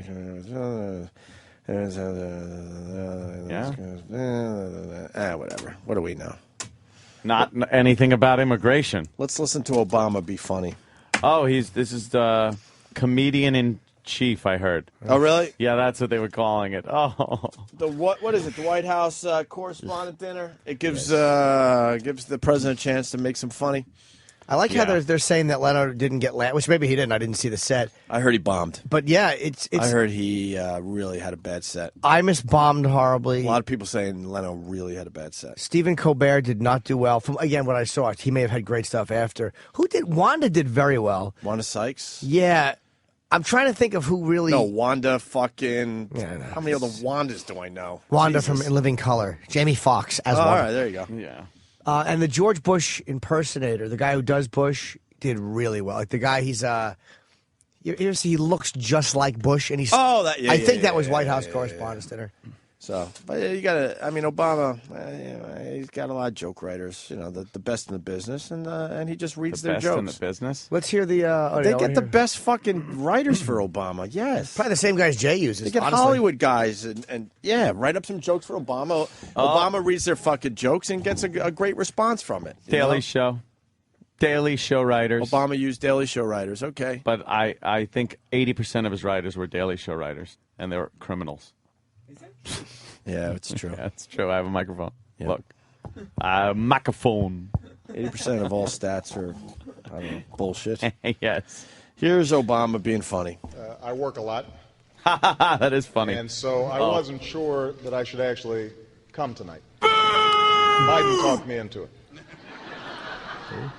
He leaned over and he said, Mr. President. Who? This is no ordinary dinner. Oh, Biden talking. This is a big meal. Oh, the beep. Did he drop the N-bomb? Was that it?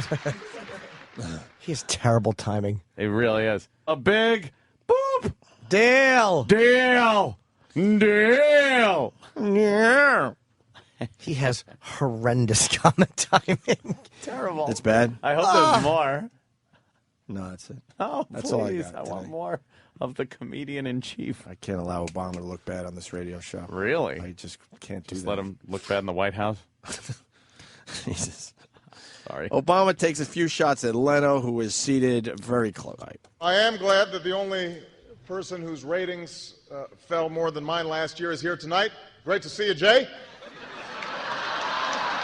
Oh, great to see you, Jay. At least I'm white. I'm also glad that I'm speaking first because we've all seen what happens when somebody takes the time slot after Leno's.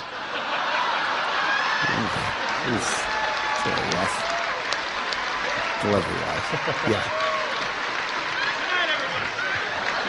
It's a good joke, but terribly delivered. Yeah. But it's a very funny joke. And even Jay was making fun of him. He goes, "Good night, everyone." That hack shit. That comedian said, "Good night, everyone. Make sure you tip your waitresses." Tonight's okay. Well, I'll just play more of this. By the way, all of the jokes here tonight are brought to you by our friends at Goldman Sachs. So you don't have to worry. They make money whether you laugh or not. How do you deliver a joke? Wow. Again, I understand he's not a comedian. Can we play that one again? You put Velcro on the ceiling. Just listen to the way he gets into this setup. With the us and the president is supposed to be Obama is supposed to be a great speaker. So could we just hear the opening of that? By the way, all of the jokes here tonight are brought to you by our friends at Jesus. You never want to say brought to you. All of the Goldman Sachs. All the jokes tonight brought to you by Goldman Sachs. I can't even say.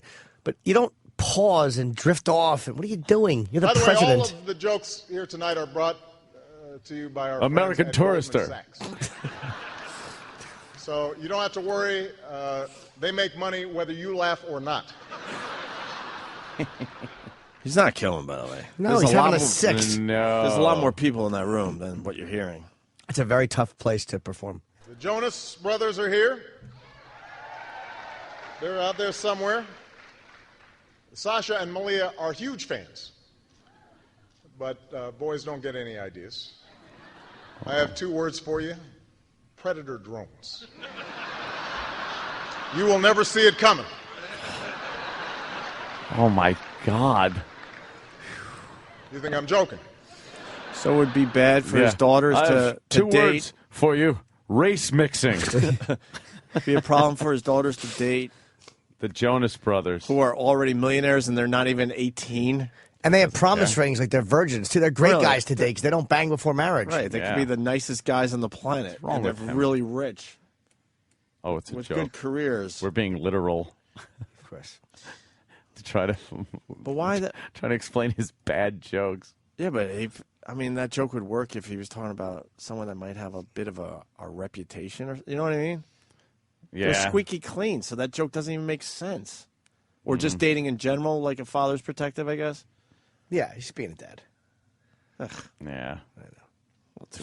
Unfortunately, John McCain couldn't make it. Recently claimed that he had never identified himself as a maverick. And we all know what happens in Arizona when you don't have ID. Adios, amigos. His delivery. He has the worst delivery. Adios, amigos. Oh. You're not supposed. There's no semicolon between adios and amigos. It's one word, sir. Let's say hi to Pat in Staten Island. Pat. Or one. Good morning, boys. Yeah. Jimmy, you're critiquing the president. I mean, he's not supposed to be funny. He got more laughs, believe it or not, than Leno did. Play the Leno clip. We're going to. He got more laughs than Leno did. You'll see. But I am making fun of his terrible delivery. Because, when you look at a president, you're right, they're not supposed to be stand-ups. But Bush had a decent comic timing and delivery. Obama is like heralded as a great speaker, but his comic timing for a guy who's such a great talker is terrible. I think Bush, it just came naturally to him. I agree. Yeah, that's what Jimmy said. More of a sense of humor. All right, no, we're going to play Leno stuff. Don't worry about it. Yeah. We were leaning to the Leno stuff. Dumb caller alert. Tom in Jersey. Tom? Hey, what's up, boys? Hey. Listen, you got to give the guy kudos. He's a president that tries to do stand-up. He got a few laughs and stuff. Doesn't every president try to do stand-up every year in this? Yeah. Everyone does. Everyone, right? With the White House correspondent dinner, that's the whole thing. He's a professional speaker, too. He should know how to deliver a line. Yeah, but here the concept is he's black. So you got to look at that. Well, why would that make a difference? Sir? Because he's black. That's simple. But how does that make a difference? What is wrong with this guy? He's still black. What is wrong with this guy? Tom, what's wrong with you? You know, I got issues, just like you do, Anthony. Don't tell me I know how many guns you got. There's anybody that's black. Well, what? You don't like? So, Tom, you don't like blacks, and you got a lot of guns? Well, yeah. You're a crazy person. So, are you a smoker? Well, yeah. Yeah. Pole. What kind of smoking you do, man? What do you got? Well, all right. So you smoke the fucking weed, but you smoke a lot of cigarettes every day, too? Well, yeah. What's wrong with this country, Tom? Tell like it is. What's wrong with this country is very simple. We allow too much crap to go on. We go and we go into other countries. We give them money, and we fund everything. Okay, there's an earthquake here. Here you go. Here's some cash. Oh, tsunami? All right. Here you go. Here's some cash. Oh, there's a volcano. Here you go. Here's some cash. Meanwhile, we got people starving over here. Meanwhile. Yeah, you know. Yeah. We got people starving over here. Yep. Now, you look at countries like India, they're starving over there. And over right. here. Over there. What's wrong? They could eat the cows, but no, the cow is God. What cow can walk through the frickin' living room? You know? Yeah. Right? That's funny. It's just ridiculous. They let rats walk all over them. They really do, huh? You know, I mean... Hey, all right, punching out, boys. No, I see. I want. All right. I'm out of material. All right, call us again. All right. All right. He's just rambling. I know, but I like when they. That's what I was just hearing in my head. I know, but that's why it was good. Let them fucking ramble. He's talking about cows walking through their living rooms and fucking rats walking all over them. He could have kept going. I wouldn't mind hearing that guy for another few hours.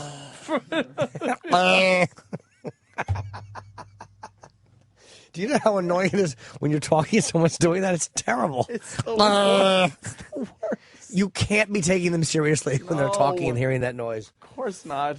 Oh, shit. All right, here's Leno at that same White House Oh. Correspondents' Dinner. We were done with the president? Yeah, that was it. That's all we really had. Presidente. A couple zingers from him. All right. Thank you very much. This is every comedian's dream, rich people eating.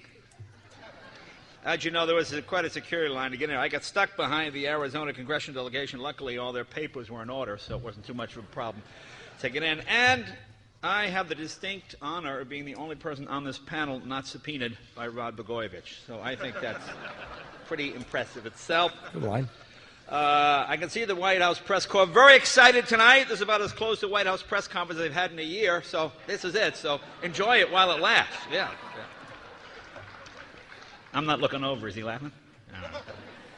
Now, some of you on the news have mentioned the president been getting a little gray since taking office, but he's had his share of stress, tough economy, 2 wars, healthcare fight, Iran, North Korea, his mother-in-law moving in with him. Huh? I think that would break most men. And sometimes the press can be one-sided. As you mentioned, all during the election, they would ask things like, is Obama black enough? Is Obama too black? What? It's never the other way around. Is John Boehner orange enough? Is he too orange? We never hear that. Why does he sound like he's just kind of calling it in? His delivery's weird. I think that maybe because it's a casual thing and he doesn't want to. No, it's not. I think because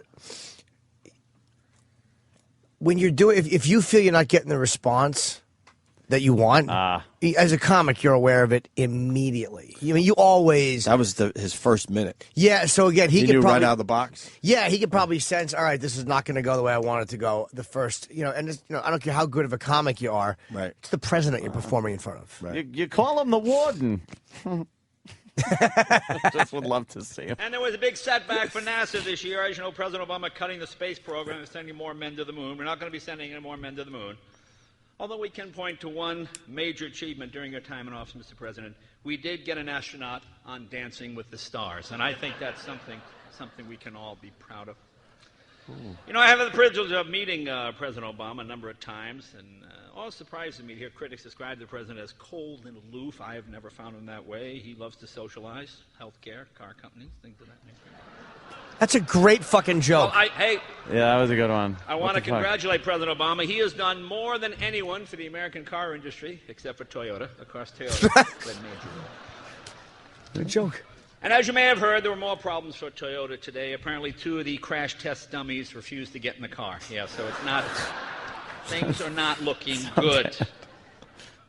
That wasn't bad. It's like not bombing. They're just getting some big laughs in there, right? A few laughs. Now, Mr. President, I have to admit, when you were elected, a little worried the comedy well at the White House had dried up. So thank you for picking Joe Biden. We appreciate that. It was a wonderful thing. Joe is a great pick because nobody's more media savvy than Joe Biden. Here he is with Andrea Mitchell. Now, the word he is looking for is avatar. The word he is looking for is avatar. Let's take a look. You've been a very busy man. Do you and Mrs. Biden ever get to the movies? Academy Award picks? Any favorites among the Oscar nominees? As a matter of fact, we do. I think one of the odds-on favorites is this new program that I looked at it and wished I was seeing it in 3D. And you sit there and you watch this science fiction thing unfold in front of you. I think Avatar. Avatar, Joe. It's Avatar you're trying to say. Oh, he looked like an ass. And as you know, a lot of Republicans could not be here tonight because it is dollar drink night at the Bondage Club. So unfortunately, yeah. And Michael Steele is here. Where is Michael? There you are, Mike. Michael, this has got to be pretty boring entertainment for you, isn't it? I know what you guys are used to. A couple of guys talking. Come on. Huh? That was my favorite story. Republicans and a lesbian bondage club. It's ironic. Republicans don't want lesbians getting married, but they do like to watch them tie the knot. So I thought that was interesting. I did think that was interesting. Well, I heard he bombed. I mean, he's getting a good reaction with this some stuff, laughs, right? Yeah. See, Washington is a very scary place. Between Republicans going to bondage clubs, the SEC looking at porn, I can't wait to get back to Hollywood, someplace wholesome where people have values. And according to the Pentagon, Al-Qaeda is in financial ruin. You know what broke them? Health insurance premiums. That's what it... Do you know the monthly premium for a suicide bomber? You have any idea what it is? You know, I was thinking about this. If you took all the money Republicans spent trying to stop health care and all the money Democrats have spent trying to get health care, you know something? We could have had health care. We could have had it a couple of years ago. Now, supporters of this bill say that the American people will now get the same health benefits that members of Congress get. And, of course, that's great. How about some of the other perks? The free travel, those envelopes with the cash in them. How about some of that? Huh? The get-out-of-jail-free cards. Why can't we get that? That's terrible. I'm sorry. Ay, nay. Stop it! So to speak, literally. Be more funny. That one might have fell a little flat, but you know. Wow. It's doing about 20 minutes here. And as you know, the Secretary of Defense, Robert Gates, announced that the Pentagon will ease up on its enforcement of the don't ask, don't tell policy. They said that the homosexual behavior will still be against the rules, but nobody will be actively enforcing it. Kind of like the ethics regulations in Congress. It's basically the same sort of deal. And of course, as you mentioned, Eric Massa claimed that Ron... People were shocked. Congress has a gym? Anybody in Congress look like they work out, huh? Huh? Did it take Barney Frank 30 years to get that body? Really? Him alone every day? Huh? What's Harry Reid bench pressing? 5 pounds now? No. And as you know, the president has the most diverse staff in history. They represent every ward of Chicago, and I think that is fantastic, Mr. President. Fantastic. This is going great. All right, it might have been the second half that he had a problem with. First half wasn't bad. We have a lot of movie stars. Michael Douglas is here. Where's Michael? Uh-oh. Michael Douglas? No. As you know, he won an Oscar for his portrayal of an evil, greedy Wall Street broker who's willing to manipulate the market for his own personal gain. Where does Hollywood come up with these crazy ideas? Bill Maher. Where's Bill Maher? Bill, you here? Bill Maher, one of my favorite comedians. Bill is the reason we had no opening prayer tonight. They were afraid he would boo, so we couldn't do that, so I'm sorry. I was only joking. See, because he's not a religious guy. Wow. And finally. Because Osama bin Laden now releasing tapes blaming the United States for global warming. You know, I think he's running out of ideas. Huh? That's the best you can do. Even the United States blames the United States for global warming. I think he wants to quit Al-Qaeda and join Al Gore, basically, I think. And as you know, President Obama has been promoting alternative energy. Texas State University has now developed exercise equipment that operates electricity when you exercise. See, they hope that one day people will be able to generate enough power from their home by exercising. Huh? Well, you thought Americans were hiring a lot of illegal aliens before. Huh? Manuel, keep pedaling! And Get the fuck out now. Obama threw out the first pitch at the Washington Nationals game against the Philadelphia Phillies. But they didn't tell you that Biden got kicked out for cursing at the umpire. You didn't bring that up, Mr. President. You see, the pitch was not a good pitch, no. But to be fair, he had just come for an interview on MSNBC, and I think you were used to softball. So I think that's probably what... I'm sorry I did that. I'm going to get fined. Well, you know, I tell you something. A lot of critics felt that President Bush did a better job of getting the ball over the plate. That's what they said. But on the other hand, President Obama can talk. So I think it balances. That's funny. I'm funny. All right, well. Wow. I'm Paul R. Nelson. It would have been funnier. I made an ass of myself. Someone's saying audio very low. Please turn it up. Trust me. You know, they didn't want to. You didn't really need it turned up. All right, so. Not a great night. Not a great set? Not a great night, no. Jordan writes, wow, Leno is really eating his old denim-covered balls. His fucking... This motor oil on him from his oil change. Kyle from Indiana. That is silence only heard in outer space. That was not an easy room No. for either man. No. Sirius is up to $1.20 a share. Yes. Well, 121 if you want to languish on one. Oh wow. That's why I'm. Oh, how about that? How about that? That's pretty good. 121. Isn't that amazing? They needed to get over $1 a share to not be delisted. It's actually 120, you're right. And lo and behold, somehow they got over $1 a share. How does that work? How about we end the show, you dummy? No, I'm just wondering how that happened. I'm not touching that one. I'm just curious. I'm not trading it. I'm not touching that one. Subs are up. Subscriptions are up. Yeah, the economy's coming back. It's a better year. More cars are being sold. Yeah. Perfect timing, right? It's perfect timing. Exactly. That's all I'm saying. We lucked out. Yeah. This time last year, they never could have done it, though. I mean, the economy was too shitty. No. I think that simply by promoting me more on the platform. No. Is that what it is? But of course. Yeah. Jimmy, get that Borgata info out there so the people start buying tickets. Well, they can't buy them until Friday morning at 10, but I have to promote because they wanted to go on sale later in the month, and we said, no, we'd rather go on sale earlier. It's July 2nd and 3rd. It's July 4th weekend. I will be there.